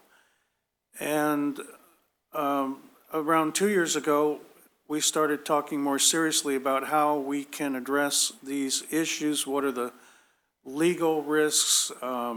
Who's doing what in the rest of the whole water industry? We're not singularly affected by this. This is the whole water industry across the country. And that's why I've articulated in the past that I believe at some point the state government, the federal government have to come in if there's any restitution toward the manufacturers themselves cannot take on all of this burden, even if they're the ones responsible. Otherwise, we would be bankrupting many important companies around the world. So at a very high level for the community, I asked myself, what am I trying to achieve for folks out there? And the way I view it is that we're trying to clean up our water at the most reasonable cost that we can. This was totally unexpected, these costs in our CIP 2 years ago, 4 years ago. And so I'm looking for the most reasonable solution that cleans up our groundwater. Our Hetch Hetchy water's not affected, which is 20% of our water. The imported water from Lake Oroville is not affected either. So we're simply trying to clean up our groundwater. And that's the remaining 40% or so.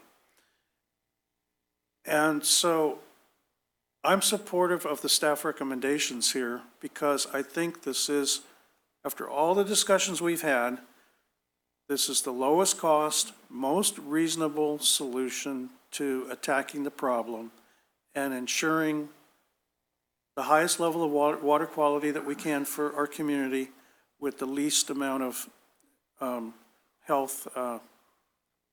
ill health effects to anyone out there. So people still have the choice to go to some type of water purification system in their home on top of what we deliver. But, you know, I think we can be proud of the fact that, you know, we are delivering very high-quality water today. I don't want to scare anybody that we're delivering bad water or that they're at cancer risk or anything like that.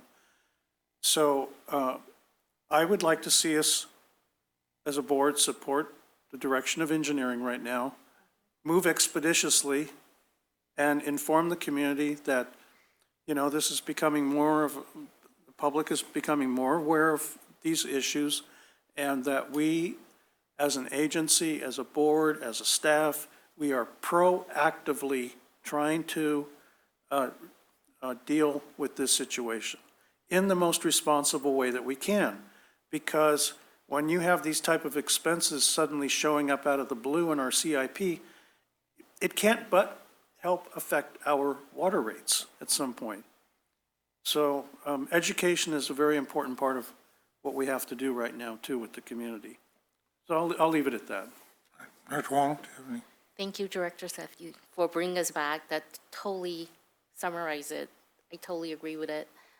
Our water, just for the community, for our customers, our water is safe to drink. We currently meet all drinking water standards. This project is ACWD's way to proactively address potential future change in regulation. And this is, the project as is right now, is the most cost-effective way for us to achieve that. And it also has enough nimbleness built in there that we could reevaluate at midpoint if we need to change our strategy. So I definitely support this project, and thank you, Director Sethy, for bringing us back to this higher level. Director Akbari, did you have any comment? Nothing at this time. Thank you. Okay. I would note that, I would argue that this is not a solution. It's an interim fix. It's trying to meet a moving target. If we were to do more of a solution, we'd be looking at reverse osmosis at 4 times the cost and at the full 15 MGD, which at 4 times that would be $170 million, about $2,000 per customer. And even that may not achieve all the objectives and requirements that we need, because we still have to then deal with the waste. We're at a point where I would we're being asked to help fund a study, and I would encourage us to look at fingerprinting and getting as much information as we can on the actual contaminants that are there. That will help us in our legal issues. But recognize this is going to be coming back, and we'll be looking, and I would hope when it does that we will have looked at our integrated resources plan to see for less cost if we could desalinate the San Francisco Bay as opposed to using a contaminated groundwater basin. That is the level of cost we're running into with this parts per trillion for small fractions of a parts per quadrillion, 0.0004 parts per trillion. That is beyond, and many orders of magnitude beyond what we've ever considered in the past. If that becomes a regulatory driver, our traditional water supply may no longer be viable. Yeah, and just a quick note that our integrated resources planning process, as you know, we've got an upcoming workshop. Ms. Heides will talk a little bit more about that coming up. And we are going to be, well, we have already started the process, but we're going to start a process with the board later this month. Water quality is always one of the factors that are involved in water supplies. So, so we've got a long way to go, but we are starting that process. So it's not as though, you know, the full range of options won't be evaluated. I really worry when it's stated in a public meeting that we have a contaminated groundwater system. I think that word is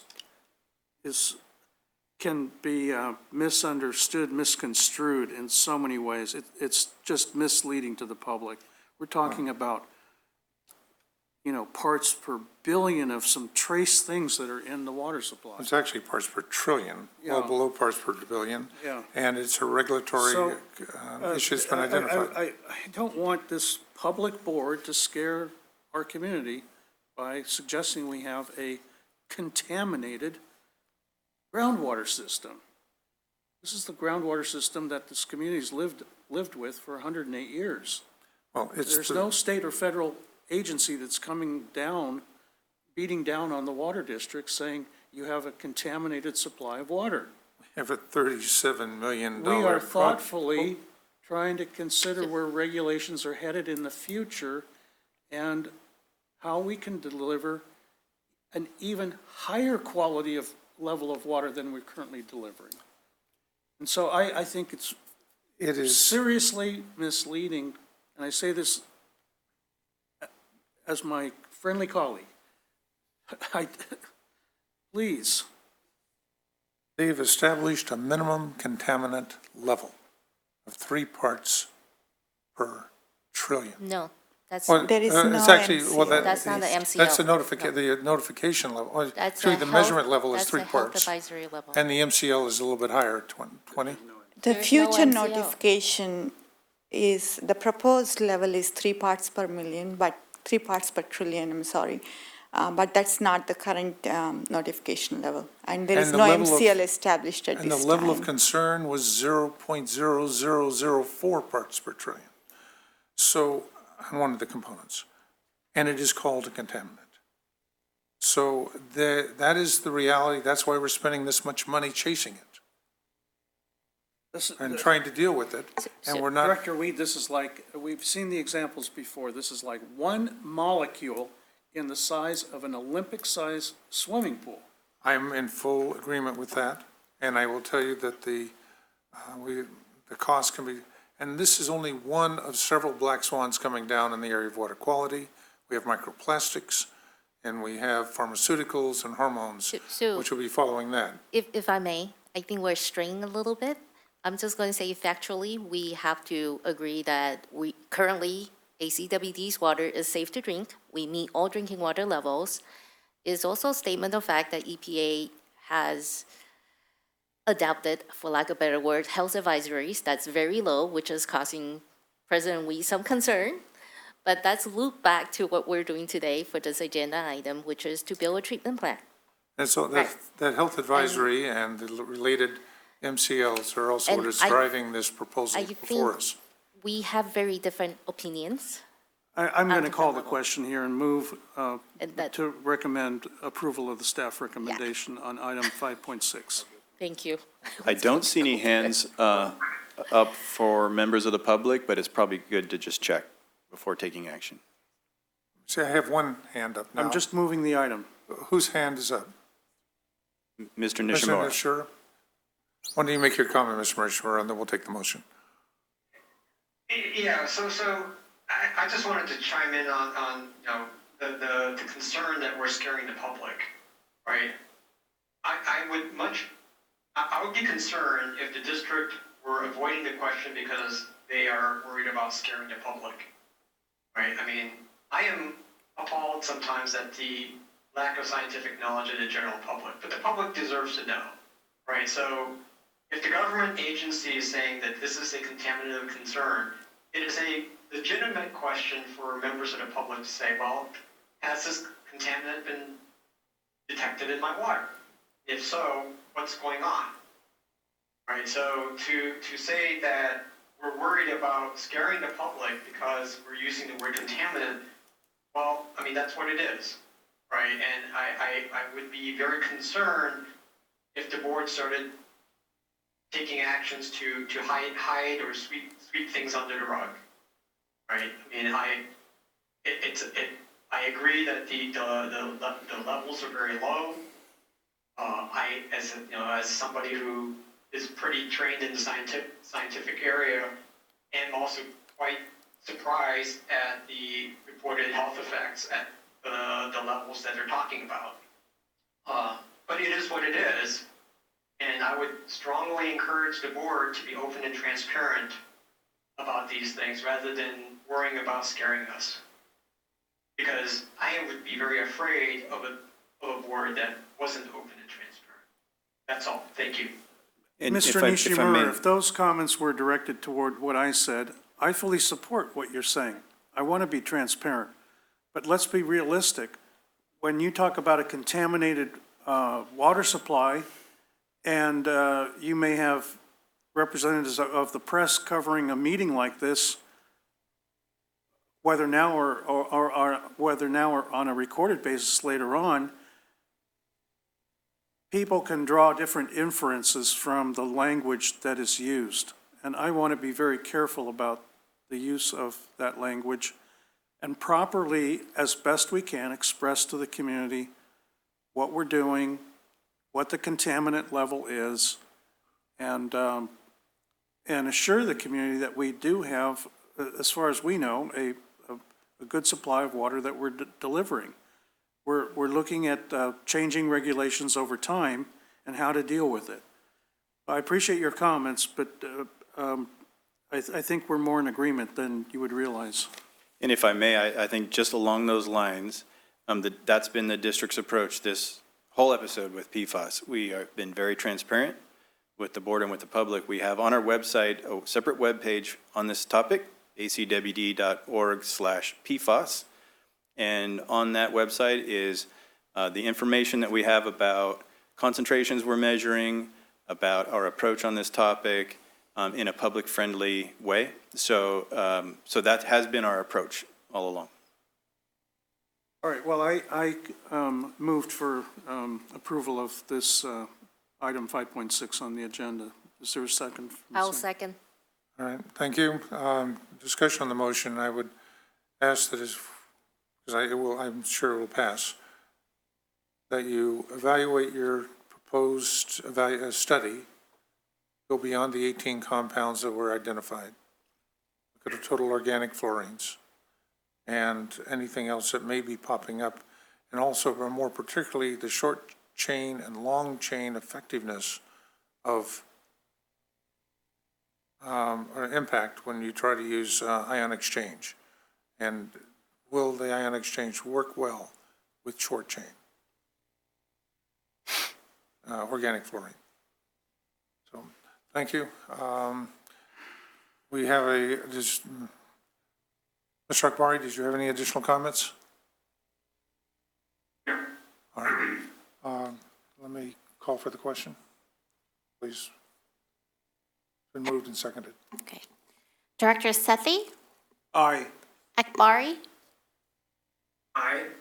Gunther, Huang, Aye. and Weed. Aye. All right, thank you.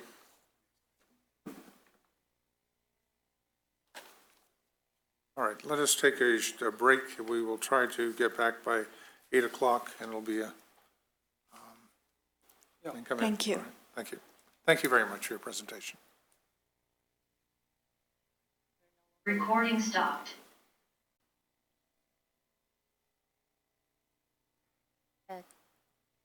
Recording in progress. Aziz. Well, thank you. Welcome back to the Alameda County Water District Board meeting of... He's back now. Oh, he's, okay. 13 October, and remarkably close to 8 o'clock. So we next have item 5.7, an authorization to execute amendments to power purchase agreements for clean energy program. Yeah, and it's been a while since the board has seen much on this program, so we're happy to bring it back and share the way forward. So I'll start off, though, with Mr. Awoke kicking off the item. Thank you, Mr. Stevenson. Good evening again, board members. In September 2021, the board authorized a clean energy program several years ago. The board approved a contract, an agreement with DG West One LLC, but that was based on a program the board approved several years ago. We are, as a district, committed to clean energy and sustainability. Since then, there's been some changes to the solar energy market, as you may have heard, and other economic factors have contributed to the changes in the market, and that has necessitated revisiting the pricing arrangement for the project. Today we have our project manager, Mr. Carlos Sempre, to provide a brief presentation. We also have Mr. Brett Johnson. He's a principal with Sage Energy, our consultant on the project. He will also help answer any questions you may have. Chris Delp, project engineering supervisor, is also in the audience. Thank you. Please. All right, hi everyone. So hoping that compared to PFAS, this is a little ray of sunshine. Next slide, please. Okay, so as you've heard, I'm Carlos, this is Brent. Happy to see everyone here. Next slide, please. So we're here to talk about authorizing amendments for power purchasing agreements for the Clean Energy Program.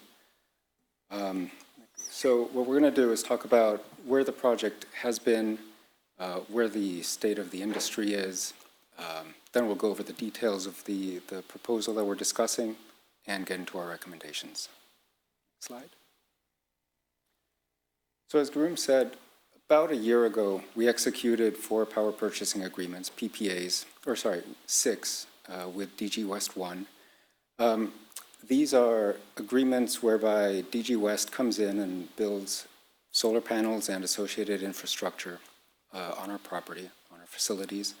And then for 25 years, they generate energy, sell it to us at ideally a lower rate than we would be buying power from PG&E at. So 4 of these are what we're calling phase 1. And so those are the ones being discussed today. Essentially what happened was we made it through early design. In January, we got through 30% design.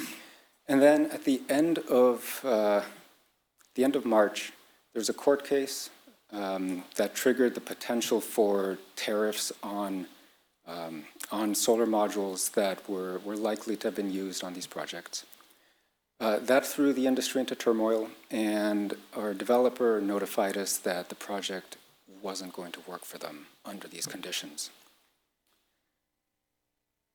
And one of the factors here is that unlike construction contracts, PPAs have a finance out clause because they're very heavily financed. So if the developer is unable to get financing for these, then they have a way out.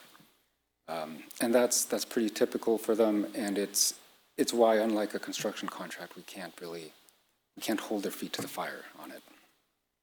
Next slide, please. So we've been in negotiations with DG West since then. In June, there was the Biden administration imposed a moratorium on new tariffs, and so that solved one of the problems, which was the potential of large tariffs on those modules. Could you speak up a little bit, please? Yes, so some other issues remained, namely supply chain issues with those modules, inflation in construction and materials, and then in interest rates. So in the middle of the summer, we were looking at the potential for prices to increase by about 40%. Since then, there have been changes, there have been negotiations, and currently we're looking at a 22% increase in those PPA rates. What that means is that our 25-year savings would be reduced to $8.25 million, but that's still $8.25 million in net savings. As part of the negotiations, we also managed to pull forward the end of the finance out clause, meaning that at 90% design, the prices would be locked in, and at that point, there's basically a commitment from DG West to build out the projects. The schedule would be extended to the end of 2023, just due to the delays triggered by the tariff court case. And if that goes well, if phase 1 looks like it's moving satisfactorily, then we would move into negotiating phase 2, which would be for Alameda Reservoir and Dakota Reservoir. Next slide, please.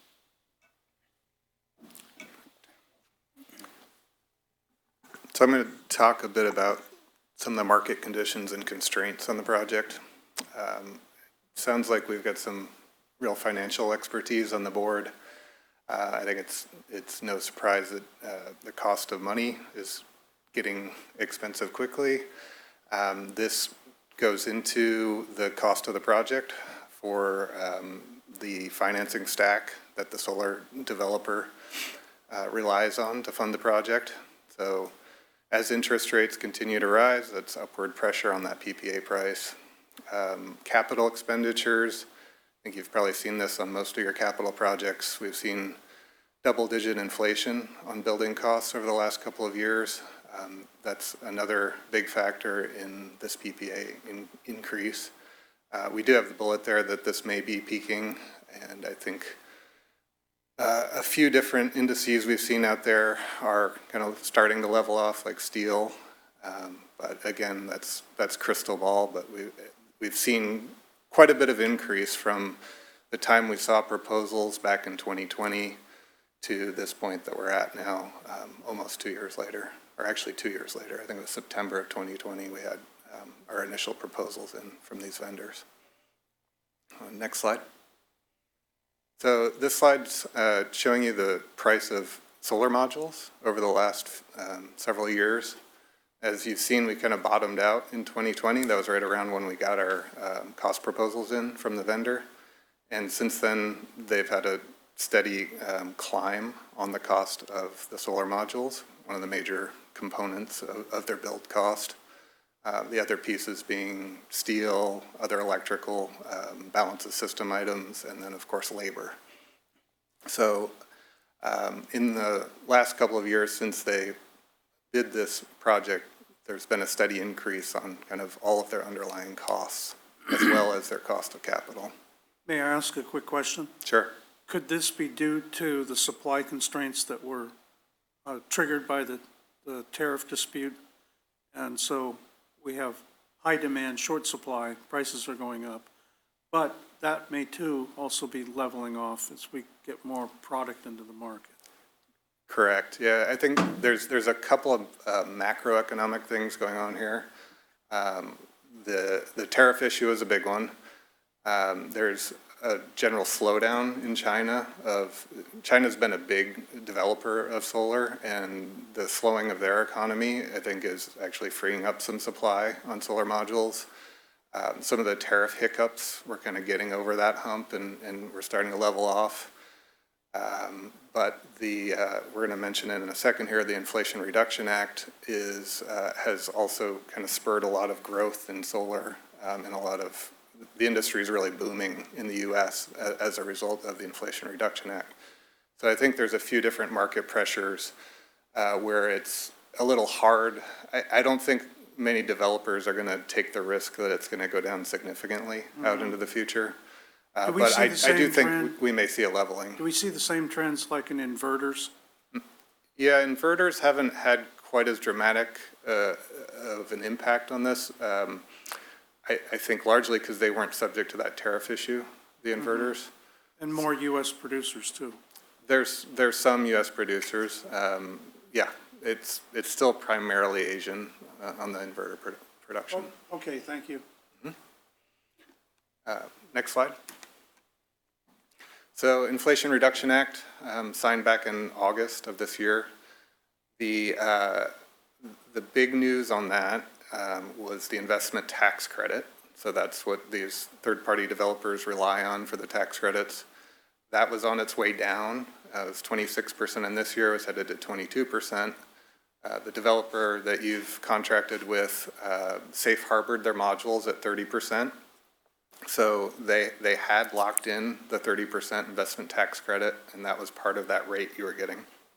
However, another key items that changed in that Inflation Reduction Act was you're allowed to include more project costs now than you were previously. So the cost of interconnection, your development cost, so essentially all costs to bring that project to bear can now claim that 30% ITC.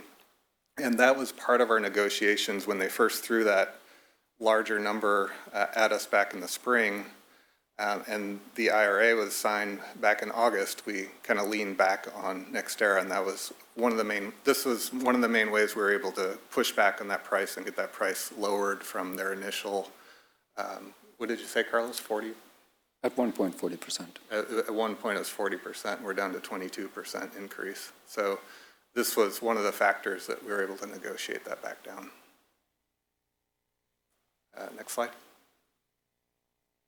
So a couple other kind of key pieces to this project are the tariffs that you're going to interconnect with the utility under. And there's 3 separate tariffs that we're dealing with here. These are utility tariffs, not the tariffs on the panels, confusing thing in the energy world. So the first one is here at the headquarters. We're going to be connecting under a net energy metering agreement with PG&E, and that largely dictates the value of energy when you push solar energy back onto the grid. So when you're not consuming everything that you're producing, it goes back on the grid, and you're given a certain value for that energy. We've locked in the headquarters under net energy metering 2.0. That's the current regime in California in PG&E territory. There's an expectation that's going to move to a new net energy metering regime that's going to be less valuable for solar.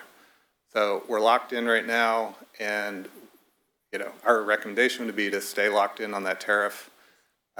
If you were to kind of extend the time frame of this project or switch vendors, you would add more risk at being able to stay grandfathered on that NEM 2 regime, which is a 20-year grandfathering. And most projects that we're modeling, there's about a 15 to 20 to 25% loss in value from NEM 2 to NEM 3. So fair bit of savings change if you were to go down to NEM 3. And PG&E, that grandfathering, we've secured your place in line, and after 2 years, PG&E could come back and cancel that, basically that lock that you have on NEM 2. So that's one reason to kind of keep this moving. So the Newark desal facility, we would be looking at a non-export tariff there because there's so much energy consumed at that site. We don't have enough footprint to really put a significant amount of solar there. So you're basically going to consume all of that solar on site. It'd be very unlikely for you to push back out into the grid. So not much risk on that site around tariff. But next slide. This is probably where your most risk and the most kind of urgency is on this project is under the RES BCT tariff with PG&E. And this is the tariff where we can generate on one site and send credits out to the other sites. And this tariff has a cap, a certain number of megawatts that can be developed in PG&E territory. Currently, about 50% of those are used up. There's actually, projects are built and taking advantage of the tariff. The remaining capacity under this tariff is in development, which is a full spectrum of somebody submitted an application to they're constructed, but they haven't received permission to operate yet. You're in that 50% bucket right now. So we have reservations under RES BCT, and much of the value of this project relies on this tariff. I think that's it for this slide. So, next slide. Or any questions actually on the PG&E tariffs? Okay. Next slide. Okay, so here's a summary of our 4 phase 1 sites and what the changes have been in PPA pricing. Blended average, we're looking at an increase from $85 per megawatt hour to $103.60. And Sage helped us perform an analysis, and that's where these numbers of 25-year savings come from. The numbers assume that PG&E rates are going to increase an average of 3% a year. So obviously that $8.25 million will change based on what PG&E does. If rates increase at a faster than 3%, we save more money.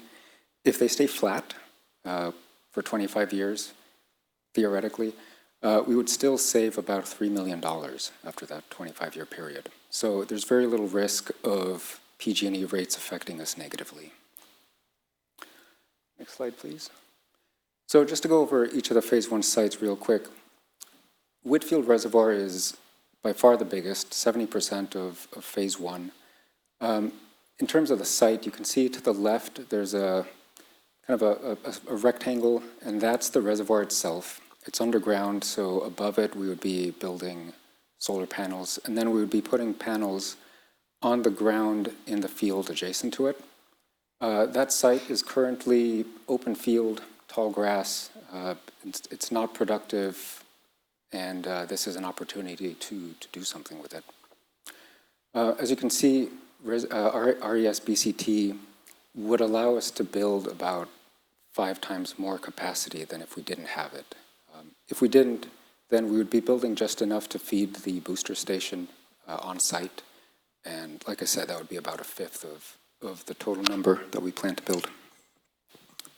Next, please. So here at headquarters, we have existing solar panels on some of our vehicle carports. Those are the 2 narrow strips up top on that image. The larger sets of panels would be new over our spoils bins and over our equipment racks.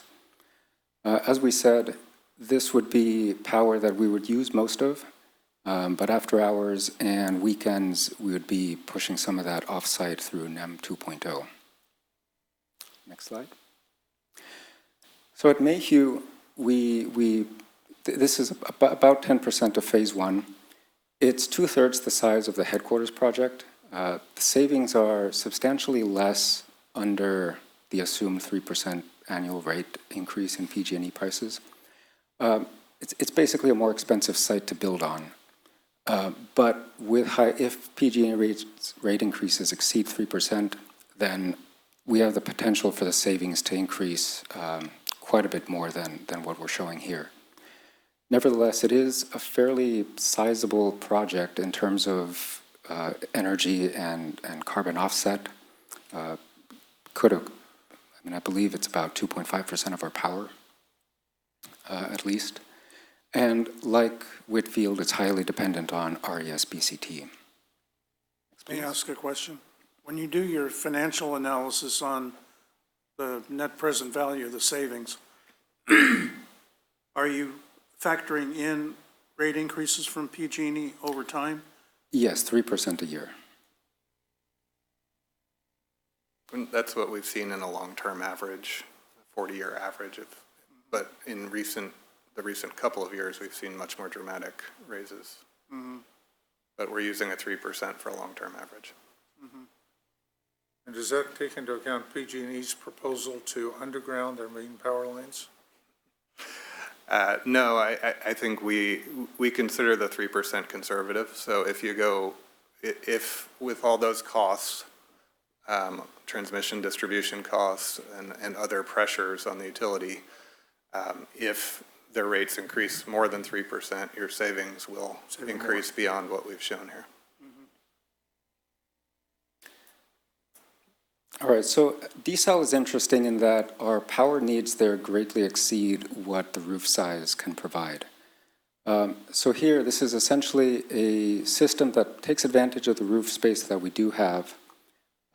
Doesn't cost us anything because it pays for itself.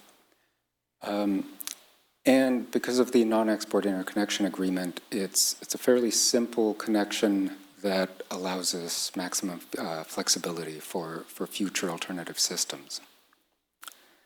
And of course, this is a very publicly visible facility. We have tours there. It's one of our newer, kind of nicer showpieces. So that's honestly one of the reasons why we want to put solar modules on there. Next slide. So between our consultant, Sage, our developer, DG West, and the district, we've been doing our best to navigate these interesting times. And the bottom line is that we are able to save $8.25 million over 25 years and more than 12,000 tons of carbon dioxide equivalent emissions. One of the advantages to solar power is that the capital outlay is done by the developer. So that makes it a little easier for us to fit this into our capital improvements project program. And we do believe that this is the best deal out there right now. Comparing the revised proposal from DG West to the proposals we received in 2021, it's still lower than all the others. So we do think that this is reasonable and appropriate for the market and worth moving forward with.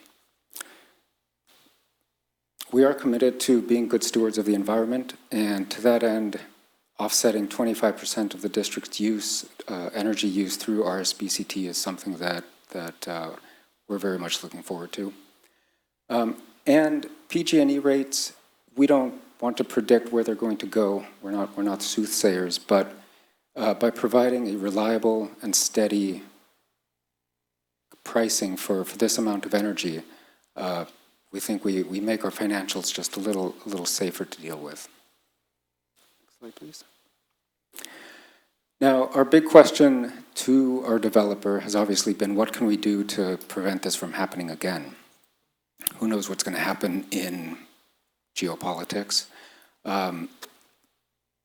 We'd like to go through this once, be done with it, and move forward. To that end, they are moving forward. They're locking in of prices. Essentially, the solar industry is, what we understand is that they're changing the way they procure.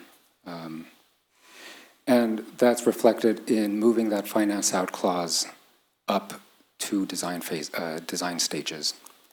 In addition, we've performed all of the preliminary design for these 4 sites, so we don't expect any major surprises on our end. As for timing, one of the reasons we want to move forward with solar energy as part of the clean energy program before other forms of energy is that these RES-BCT and NEM 2.0 programs are short-lived opportunities that we want to take advantage of. And finally, interest rates. Clearly, it looks like they're headed upward. And that this being a heavily financed form of heavily financed project, this seems like as good a time as any to get into it. Finally, we're not closing any doors on future forms of energy. The funding that this will open up and the associated electrical infrastructure upgrades will allow us to pursue other alternatives, especially at DCEL, which is one of our major energy users, and potentially at the future PFAS treatment plant as well. With that, I think we recommend that by motion we authorize execution of the amendments to the power purchase agreements for Phase 1 at Headquarters, Mayhew Reservoir, Newark Desalination Facility, and Whitfield Reservoir for the Clean Energy Program, Job 10093, with DG West 1 LLC, an indirect wholly owned subsidiary of NextEra Energy Resources LLC. And now I'm happy to take any questions. All right, first, is there any comment from members of the public? No hands raised. Director Akbari, did you have any comment?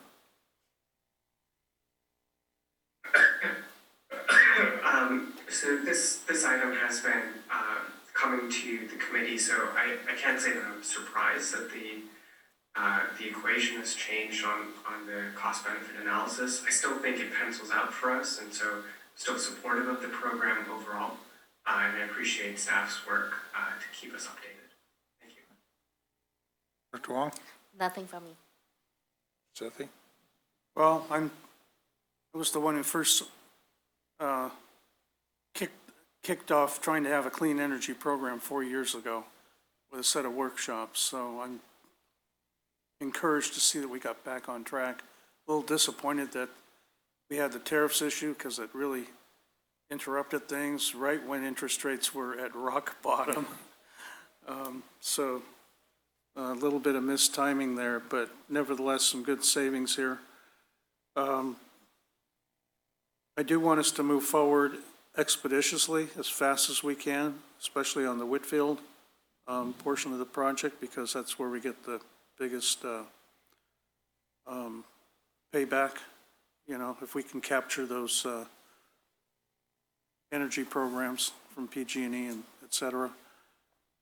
I would still encourage us, over the horizon to keep looking at a solution like Bloom Energy for the desal plant, because we could create substantial savings there if we can just break even on our energy consumption. I do have one question, because being familiar with the photovoltaics market, you see the efficiency of panels going up almost every year. And so I'm wondering, from the first time we were looking at how much energy we could generate on site per panel, has it gone up so we can have more efficient panels now, even over a 2-year period, and generate more electricity than we were planning? So in a couple of years, we've probably seen the efficiency standard increase maybe 5% on solar modules in the last couple of years, as to like the standard module that you would put in a commercial application like this. NextEra was putting forward some safe harbored modules that they had bought back during the 30% ITC, so they're even a couple years older. So, maybe we've gained 7% since they first proposed, or since the modules they were using that were a few years older than the ones that they're proposing now. But we're pretty much using state-of-the-art. We right are, now. yeah. And do you know what the most recent proposal, have they given us a module yet on the most recent? I don't believe so. Yeah, so they're going to buy whatever they can get on the market right now, which I would think would be in the 20 to 21% efficiency range. The kind of upper end of the market right now is around 22 and a half for commercial. Well, if,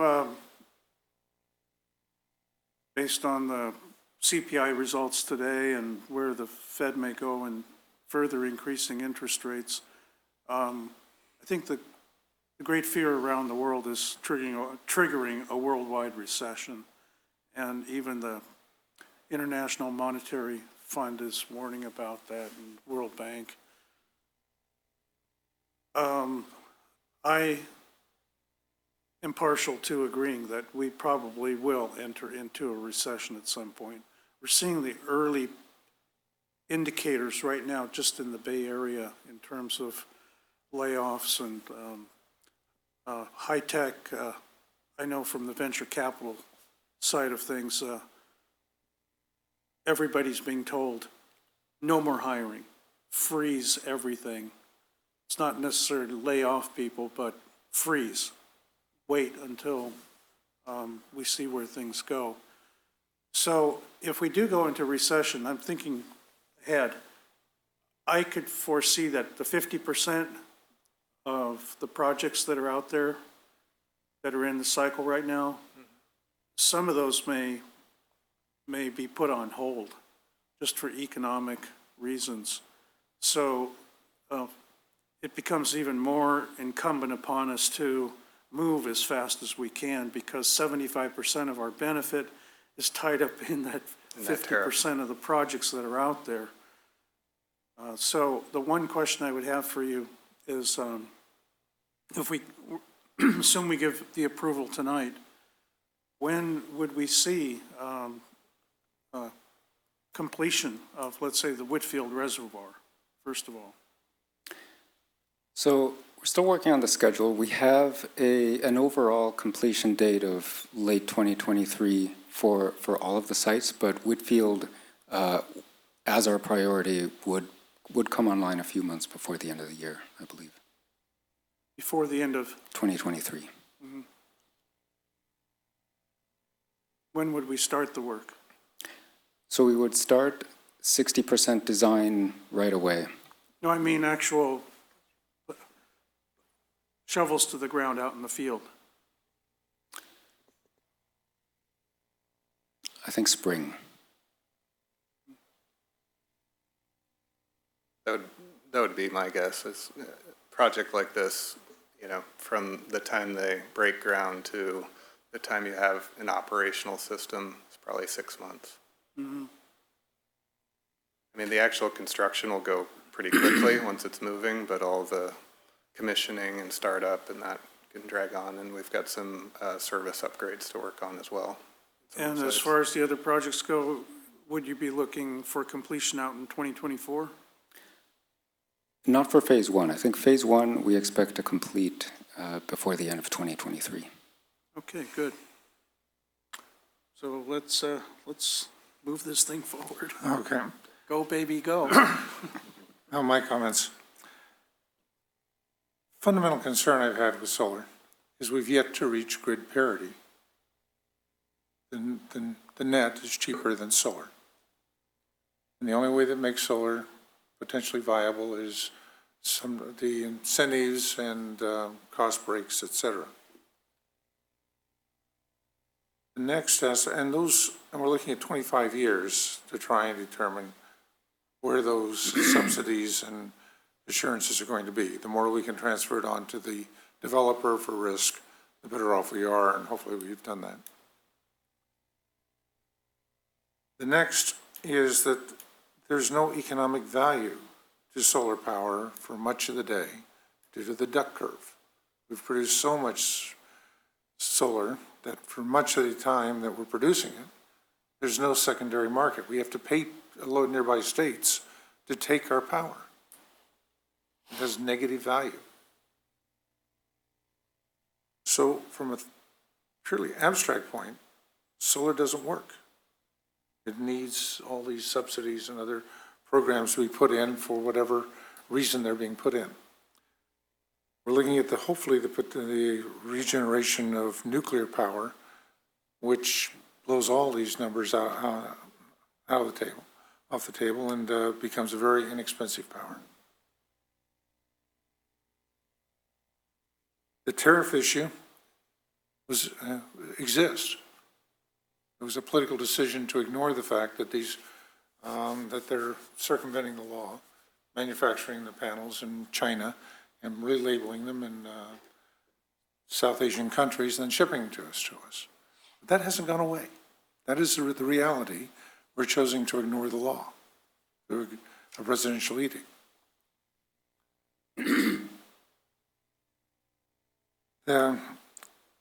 And from my major concern with ACWD is that we have not, in our planning, looked at operational security and reliability. Excuse me, in a contingency environment.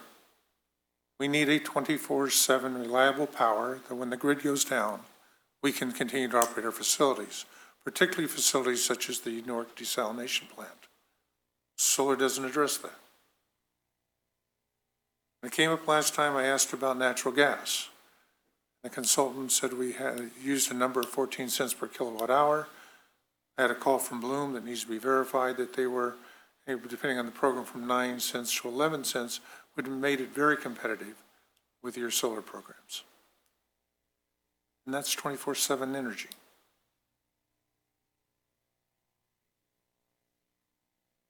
So while we may make a few bucks, and it may be a nice thing to put on a campaign statement that we're going clean energy, at what cost?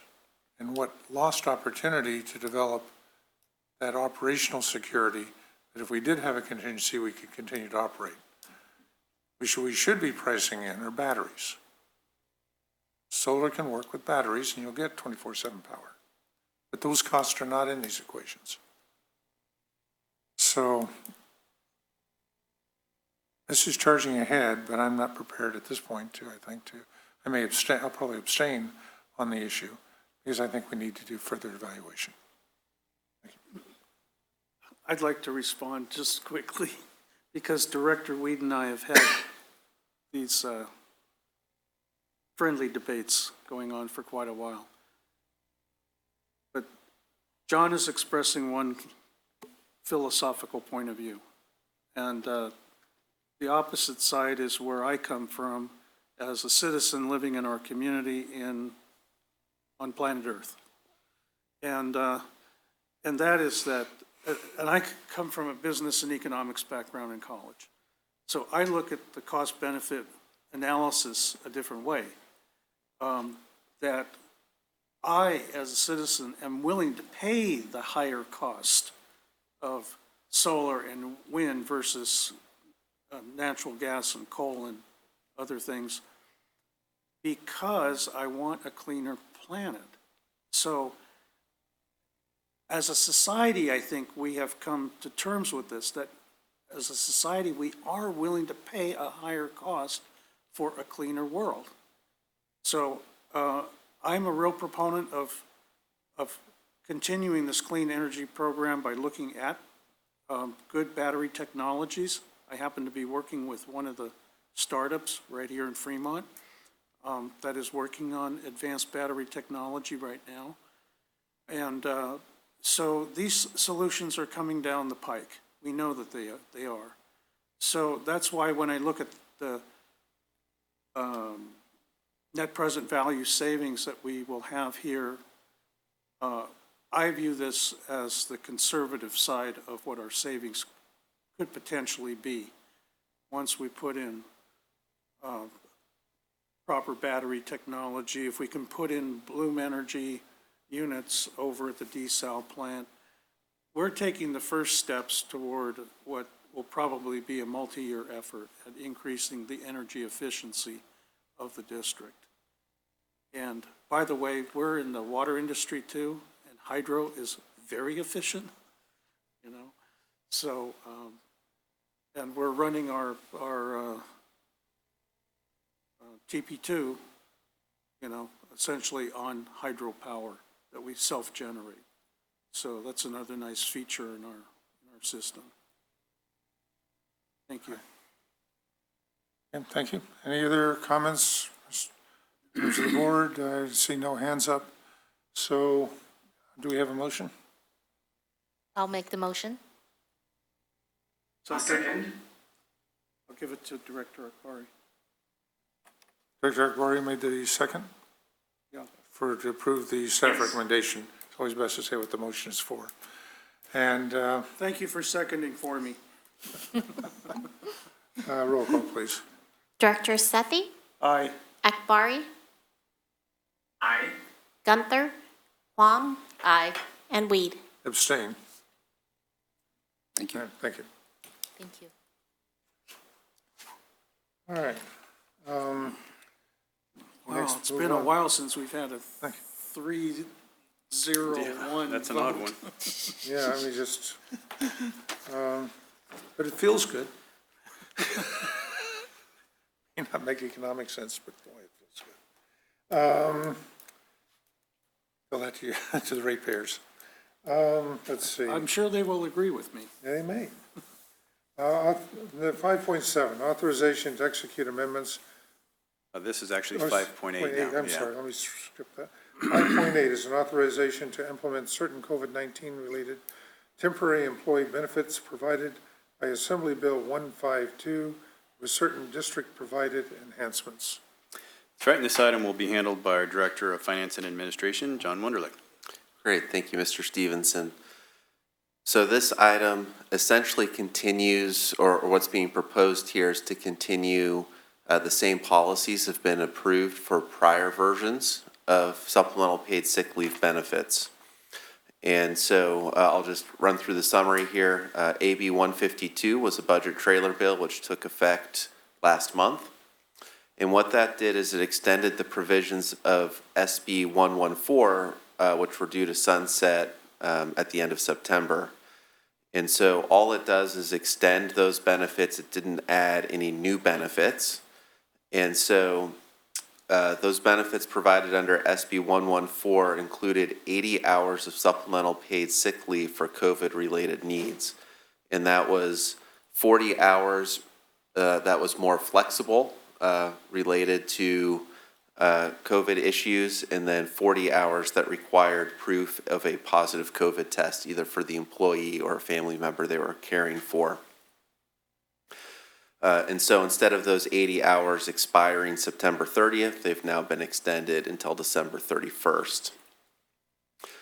For the supplemental paid sick leave benefits provided under SB 114, the district did choose to make certain enhancements, and those enhancements specifically included paying for those leave hours at the employee's full rate of pay as opposed to caps that were included in the legislation, as well as to avoid a use it or lose it scenario, allowing unused hours to convert to regular sick leave at the end of the benefit period. And for these hours, that only applies to the more flexible 40 hours. It does not apply to the second 40-hour bucket, which requires confirmation of a positive test result. And so approval of this item will help achieve district strategic plan goal for improved workforce recruitment, maintain retention, and enhance employee engagement. And so the recommendation is by motion, authorize the general manager to extend and implement certain enhancements to the supplemental paid sick leave benefits provided under AB 152, which is just an extension of those previously provided under SB 114, consistent with enhancements provided for prior COVID-related supplemental sick leaves. And so with that, I'd be happy to answer any questions. Thank you. Any comment? I see no members of the public. Dr. Akbari, did you have any comment or question? No questions or comment from my end. All right, thank you. So do we have a motion? I'll make the motion. Second. Moved and seconded. I see no hands up. So roll call, please. Director Sethy, Aye. Akbari, Aye. Gunther, Huang, Aye. and Weed. Aye. All right, then we can next move to the reports, which are board committee reports first. Is there any comment or questions people have on any of the five board committee reports? And then let us then move on to the operational reports. Ask the staff if there's any of the operational reports you feel need to bring brought to our attention. Well, staff stands ready to answer any questions about any of the reports in the packet. Questions for me? No questions? No. Move on. Staff presentations, we have a drought update, which is 6.3.2. That's right. You may recall the water year 22 has ended, and now we're in the beginning of water year 23, and we told the board previously that we planned on bringing a little bit more of an outlook to the beginning of water year 23 to the full board. So I think maybe I'll just ask Laura Heides to get us started on this item. Great, thank you. Well, we've been bringing some regular board updates on the drought that have been fairly short over the summer with not a lot of new news, but with fall approaching, we thought it'd be nice to provide a more thorough update. But we still are awaiting, to see how the weather pans out. But I will turn it over to Leonard Ash, our water supply supervisor, who is here to bring us the latest and greatest on the drought tonight. All right, thank you, Ms. Heides. Good evening, Mr. President, directors, members of the public. As was mentioned, it's my privilege to provide a little bit of a deeper dive into our drought update this month. As you know, staff has been reporting on a monthly basis to this board on the condition of our drought. I'll start off with some good news. Local rainfall. We did receive 0.53 inches of rain locally in September. And that closes out the water year, which runs from October 1st to the end of September. And as you can see here, we ended the water year at 14.13 inches. And while I'm on this slide, I'll just point out that lower tan colored band at the bottom kind of shows you the range of dry years. And so this past water year did end up still in that dry year band, but only barely so. I would point out that we did have a couple of very significant atmospheric river events, namely one late in October and one late in December into January, that provided a significant amount of the rainfall we received locally this last water year. Without either of those two events, we would have ended the water year well within a dry year. Next, I'll review statewide conditions. We like to look at the Northern Sierra 8-station index for precipitation. You'll see with the red line, which was also last water year, 21-22, for the Northern California region, you see a very similar trend, ending the year drier than average, but not too significantly drier. And for a statewide picture of drought conditions, you'll see on the right, the map from the U.S. Drought Monitor shows that 94% of the state is currently in a severe drought or greater. And that reflects in our reservoir conditions statewide. As of today, Oroville Reservoir is 34% full, which is 64% of average for this time of year, while San Luis Reservoir is 27% full, which is 62% of average for this time of year. It's not shown on this graphic, but I heard today from San Francisco that Hetch Hetchy Reservoir is 77% full, Calaveras 60% full. And then the graph that you see on the right gives you a closer snapshot of Lake Oroville storage conditions. That red line is for water year 21, and you can see that during that water year, their storage levels did decrease. And then that thin blue line is last water year, 2022, and we did see storage conditions improve. So we're starting this current water year with storage conditions in Oroville more favorable than they were at this point last year.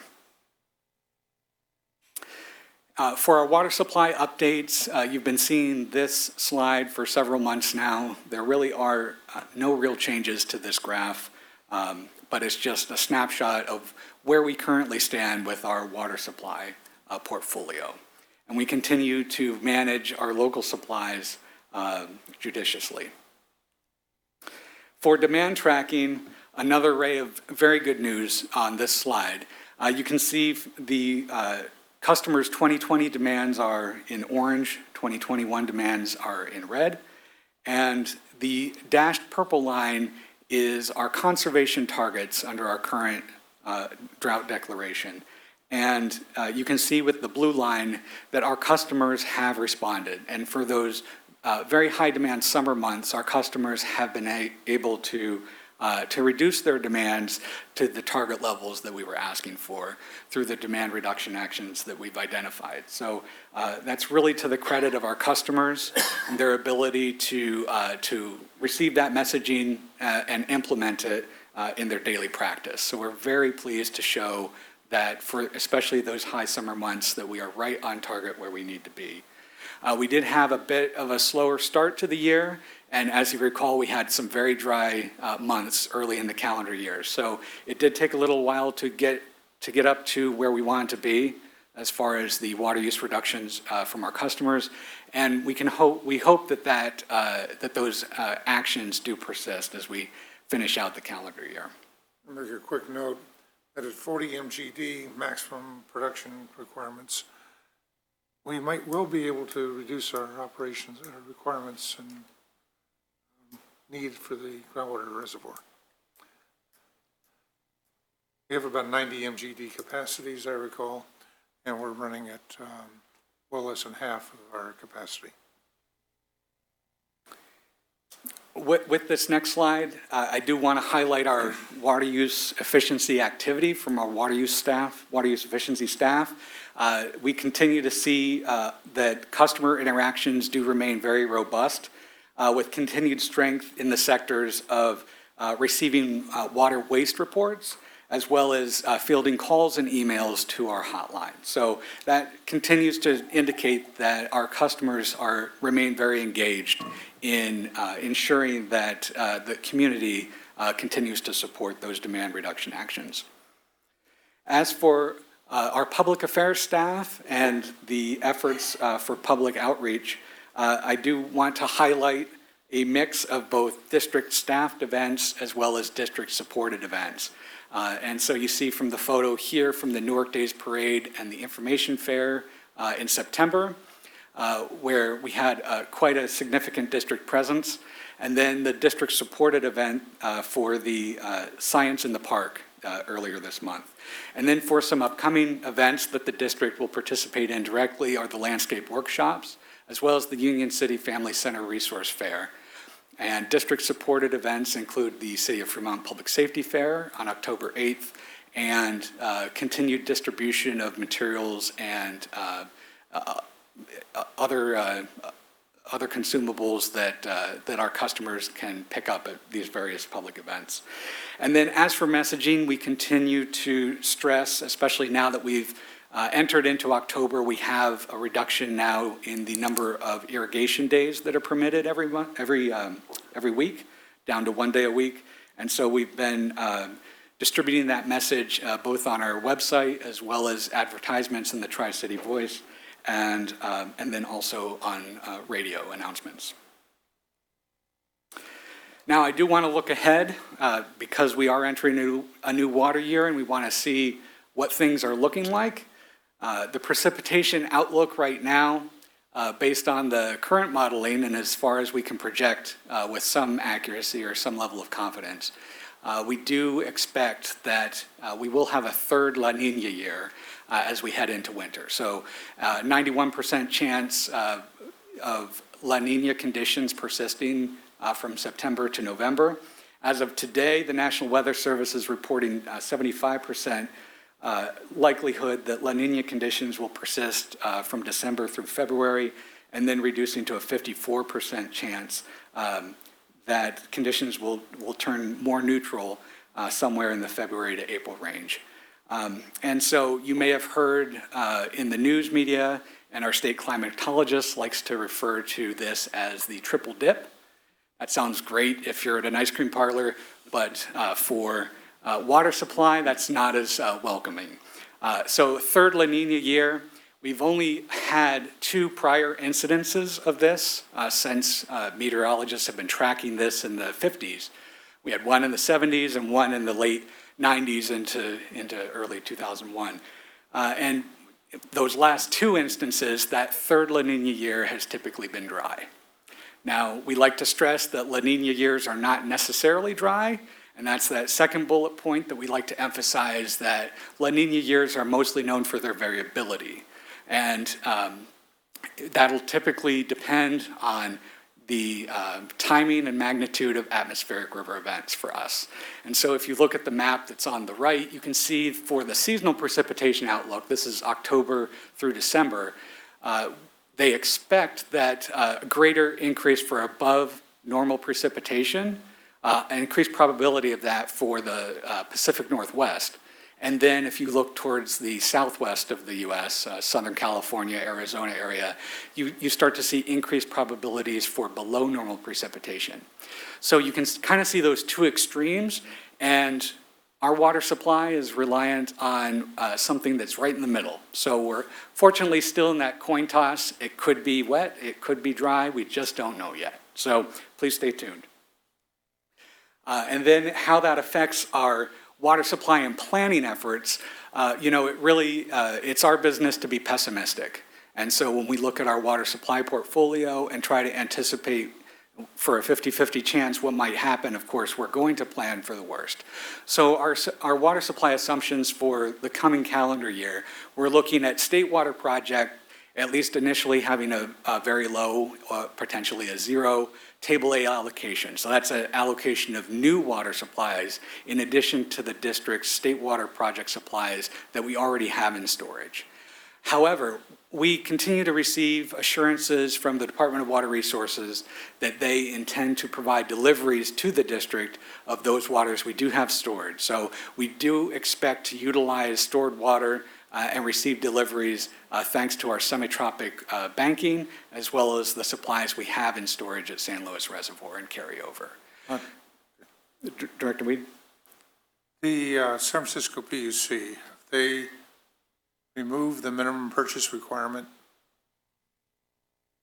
We can purchase less than the minimum purchase requirement. That's correct, yes. Because of the water shortage declaration from the SFPUC, we are waived from that minimum purchase requirement, yes. And the state review of this, of the semi-tropic Sigma proposal, when do we expect that to be issued? I'm sorry, I don't have that information readily available, but I can look into that and get back to you. And should the state curtail might we run into some issues? If the state curtails? Curtailed overdrafting of the semi-tropic. That's a hypothetical. I don't think I want to speculate on that until I look into that further. One of the concerns is semi-tropic is proposing to continue overdrafts to 2040. So we do have contractual obligations with our semi-tropic contract. They're under obligation to provide us water that we have in storage. So right now, we have no indication that they would not be able to provide the water that they're contractually obligated to provide to us. Their obligation then is to provide us water, as I understand. But if they can't do it from their storage, you would have to find another source to provide that water to us. I would assume so, but that's been unprecedented. Okay, thank you. Yeah. So then for our next source of supply, 20% imported water from the San Francisco Regional Water System. And so for planning purposes, we're assuming that that current sort of 11% system-wide reduction that they have through their emergency action will persist for the following calendar year. And then for local supplies, we continue to actively manage based on what local precipitation we do receive. We have done some modeling for the future calendar year, looking at sort of worst-case years, 1924, where we received about 8 inches of local rainfall, just to look and just to see how that might affect our groundwater conditions.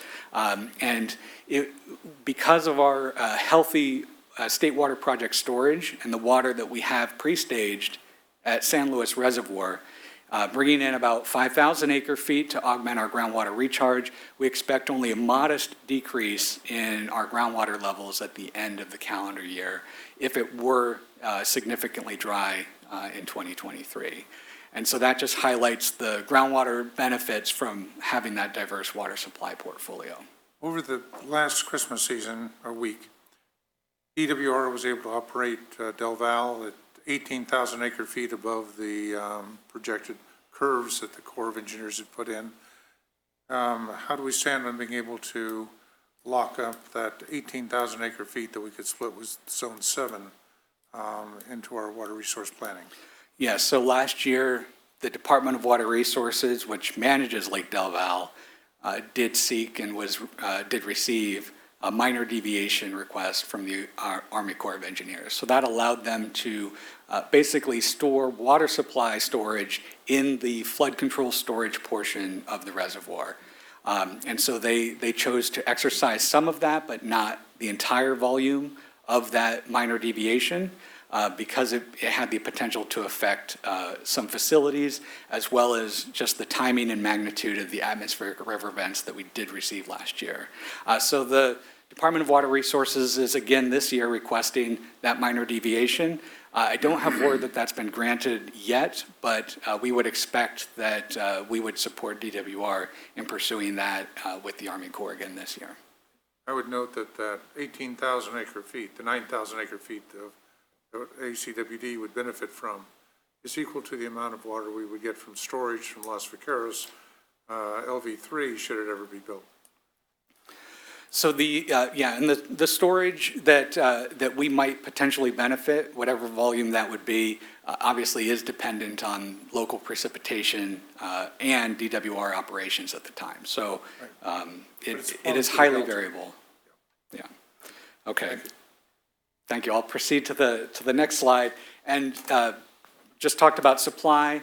Obviously, that's to meet our projected demand, and currently we are, again, very grateful for our customers for their ability to meet those demand reduction targets that we've set, and so we expect, for planning purposes, that that 15% conservation request will remain in effect, and that our customers will be able to achieve that level of savings. And now, just in summary here, for next year, we expect that dry conditions are likely to persist for a 4th consecutive year. We do have water supply availability and constraints that are very similar to the calendar year we're in right now. So we expect that in all likelihood, conditions will proceed very similar to how they have this year, if it is a 4th consecutive dry year. again, can't express enough our appreciation of our customers' ability to cut their demands as we've requested, because really it's that lower demand that allows us to stretch our limited water supplies to meet those demands. So really, we are in the position we are this year because of our customers' efforts to achieve that conservation. And then staff will continue to work in reaching out to customers so that they can sustain those conservation levels into the next year. And staff will continue to monitor various actions, especially state actions that might affect our assumptions that I just laid out, and we'll continue to work with the public to keep them engaged on the drought. And with that, I'll be happy to take any questions. Director Akbari, did you have any comments or questions? None from my end. Okay, thank you. Nothing from me. Sethy? Excellent report again. Thank you for the information. And I just see no hands up from the public. So thank you very much for your. Okay, thank you. By the way, Director Weed and I drove by with Mr. Wunderlich past San Luis Reservoir yesterday. We were trying to guess at how full it was. I actually thought it was closer to 40% maybe. So I'm really surprised when you say 27%. But I have a hard time picturing water as it expands out laterally as well as going up in elevation, so, yeah. But I do want to quickly comment, I don't know if either John or John noticed it yesterday, but there were so many green lawns in Los Banos. I was just going, I can't believe this. Why are people watering their lawns out there? It's a desert. And lush green lawns. Unbelievable. Okay, thank you. All right, then let's just move on then to the general manager's reports. That's right. We do have a few reports this evening. We'll try and keep them brief. We'll start off with a quick description of our upcoming workshop on October 27. Ms. Heides. Thank you, Mr. Stevenson. We will be having a workshop focused on October 27th, focused on water supply planning. And we plan to bring to the board at that time some updates on our climate change adaptation work that's been going on, as well as a brief update on our purified water feasibility evaluation study. And then those will wrap into kicking off some of the discussion and background related to our integrated resources planning effort that we're going to be kicking off. So we won't have time to solve all of the problems and questions that I know everybody's anxious to discuss, but we are looking forward very much to kicking that off and kind of setting the stage for future discussions over the course of the next year or so. So we look forward to seeing you then. All right, next up, we've got some good news to report regarding an award that's recognizing ACWD's IT program, and Mr. Awoke would like to share that. Thank you, Mr. Stevenson. Good evening again, board members. I am very pleased to inform you that the district was awarded the 2022 Excellence in Technology Practices Award from the Municipal Information Systems Association of America, California, not America. MISAC is as it's known commonly. This is the fourth time the district has received this award, and it's a significant achievement for our IT team. The IT Practices Award is intended to foster and recognize outstanding governance and operation practices in the areas of information technology in local public service organizations such as ours. The award and evaluation process requires the submission of responses to more than 100 questions, lots of questions, that examine an agency's practice across 12 different subject areas, including budgeting, procurement, staffing, operations, finance, and project management, among other things. The district submittal was evaluated by expert IT professionals, people who are in the business and are members of MISAC, and they found it to have met or exceeded best practices in most of these practice areas. So I wanted to take this opportunity to inform the board, but as well as recognize the hard work and dedication of our IT team that helped us win this award. Thank you. Great, thank you, Mr. Awoke. And finally, a couple of notes just on some upcoming outreach activities. There's a lot going on, of course. In addition to those items that Mr. Ash mentioned, we'll be joining in on Imagine a Day Without Water once again this year. That's Thursday, October 20. And the theme that we're going with this year is no water, no coffee or tea. And so to kind of give you a little heads up as to how that's going to physically manifest itself, we are working with some local coffee shops to distribute these little Java jackets that you have in front of you. And then for folks that are online, we can show them on the screen here. And so it says on the little sticker, no water, no coffee or tea. For our Imagine a Day Without Water, and we're going to we're going to have some tables set up, some information tables set up at a couple of coffee shops in the area. One is at Dash Coffee and Bakery at 44047 Osgood. That's from 8:30 a.m. to 10:30 a.m. And then at Mission Coffee Roasting, 7:30 a.m. to 9:30 a.m., and that's on Washington Boulevard, 151 Washington Boulevard.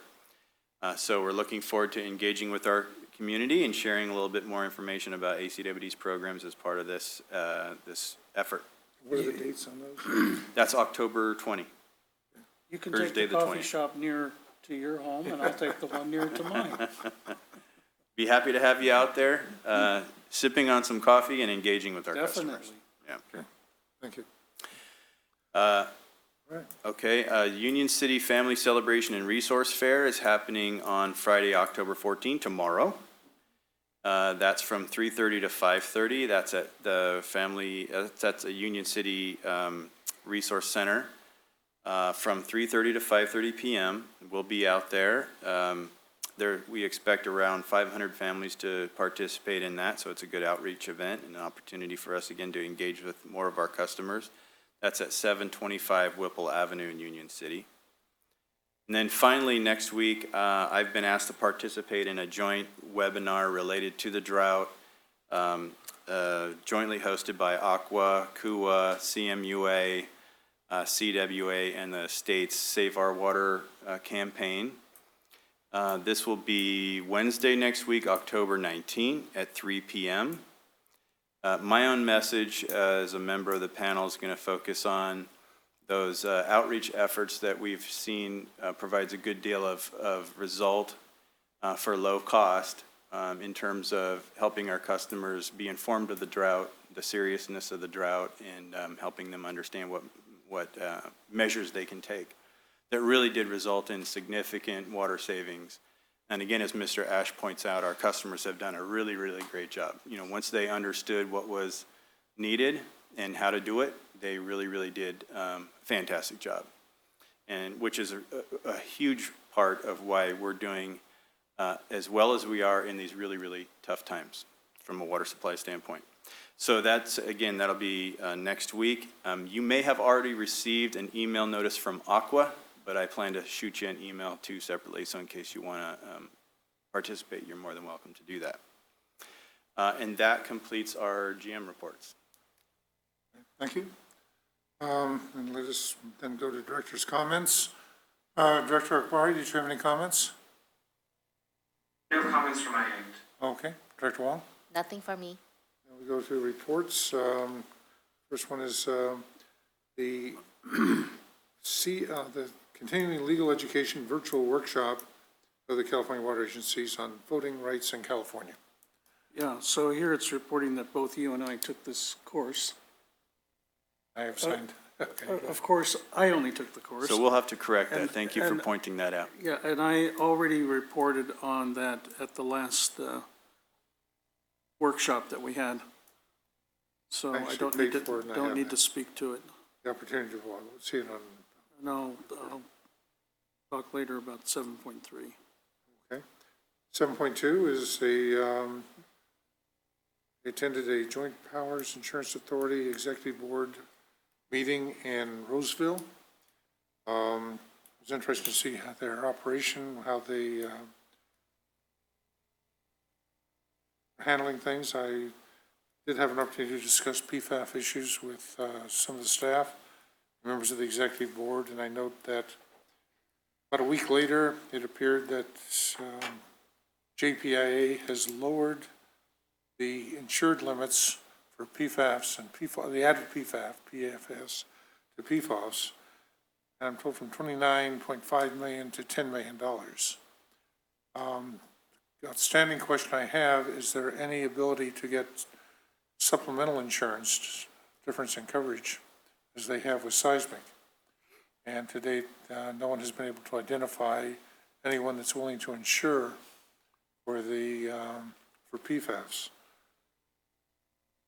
On a side note, you may have seen some of the Camp Lejeune data that's floating around. That was trichloroethylene, TCE. And in one of the ads, they said they had $21 billion. The B is in bankrupt, to fund claims that occurred prior to 1985 when they turned off the well. So it's been a national effort to publicize. But that's just one location for a different contaminant. The issue of fluorine is something that is going to, as we've just learned earlier this evening, be a major concern within the water industry. It's one of the black swans. And will probably be much more expensive than lead to deal with.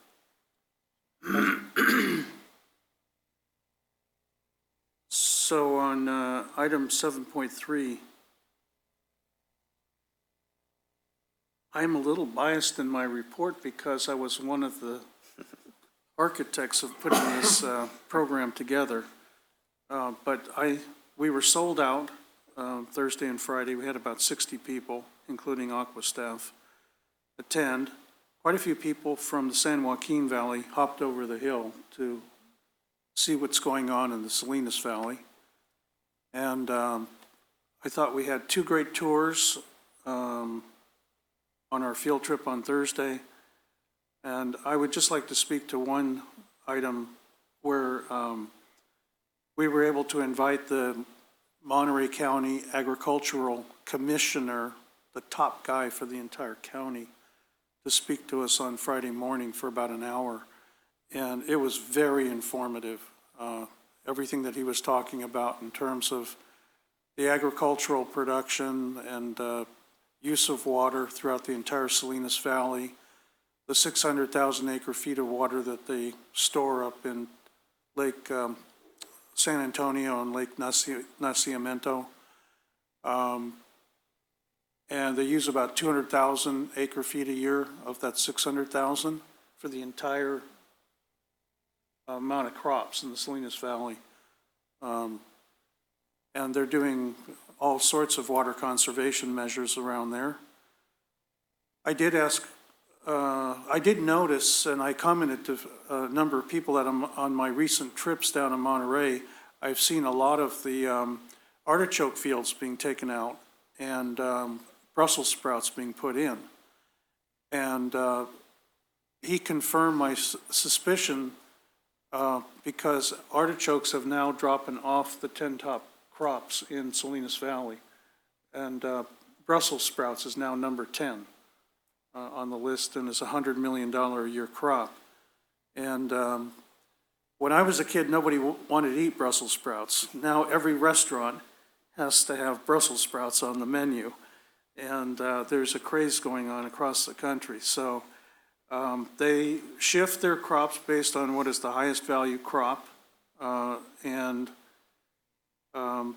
various people from the agricultural industry said, whatever the demand is, that's what we will grow. I did ask one question about the effect of the cannabis trade on the use of water, because in Northern California, there's a lot of abuse of the water systems up there to feed the marijuana grows. And so I was very surprised when the agricultural commissioner said he has to leave out the growth of marijuana from his reports because he files them both with the state and the federal government. But he did note that they do keep track of it, and he has certain responsibilities for monitoring the business as it is in the county. Surprisingly, it's about the number 5 crop in all of Salinas Valley, about a $500 million a year business. And he said it is the most efficient water user in the county of any crop, and so you get the biggest bang for the buck investing in cannabis. And I'm familiar with, I have some friends that are involved in an LLC right here in Fremont that became early investors in just one property to take over the old abandoned greenhouses. And within only a few years, they've already made like a 10-time return on the investment for the LLC. And the returns are continuing because they're being paid out on a dividend basis. So there's a lot of wealth. It's a lot of high-tech wealth.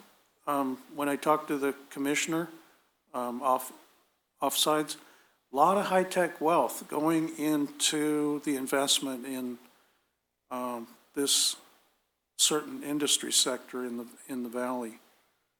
So we got a lot of positive feedback, and Mr. Stevenson attended and Director Wheat, so I'll turn to them on their comments. All right. Well, it was a very informative program. 2 portions of the tour that were just remarkable. One was the Marina Coast desalination facility, which is a tragic example of how not to do capital improvements in the water industry. A pile of rusted metal, water tanks were half full of sand, everything was rusted out, and it operated a short while, cost of several $1 million, and it was built about the same time as the desal plant in Santa Barbara, where they spent $40 million and produced 40 acre-feet of water. They shut it down. This was even a greater fiasco. So, percentage-wise, they had $22 million in legal fees. They got caught between the private and public interest and the craziness of Monterey County and when it came to the no-growth efforts. We visited the recycling facilities of Monterey 1.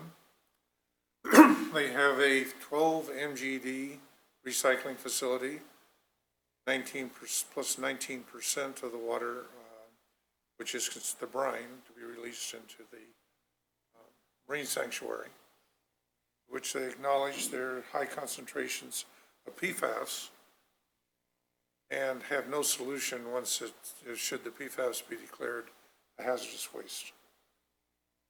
So there's some extraordinary challenges out there, and as you get into the politics of water, not allowing Marina Coast to move their wells to a location where the salinity would be far less and it might be economically viable because it's a different district. It shows how the water policies can easily go off the rail. So, thank you. $22 million in legal fees out to 4 different law firms. And the general manager said people were paying more for legal fees in their water bill than they were for water.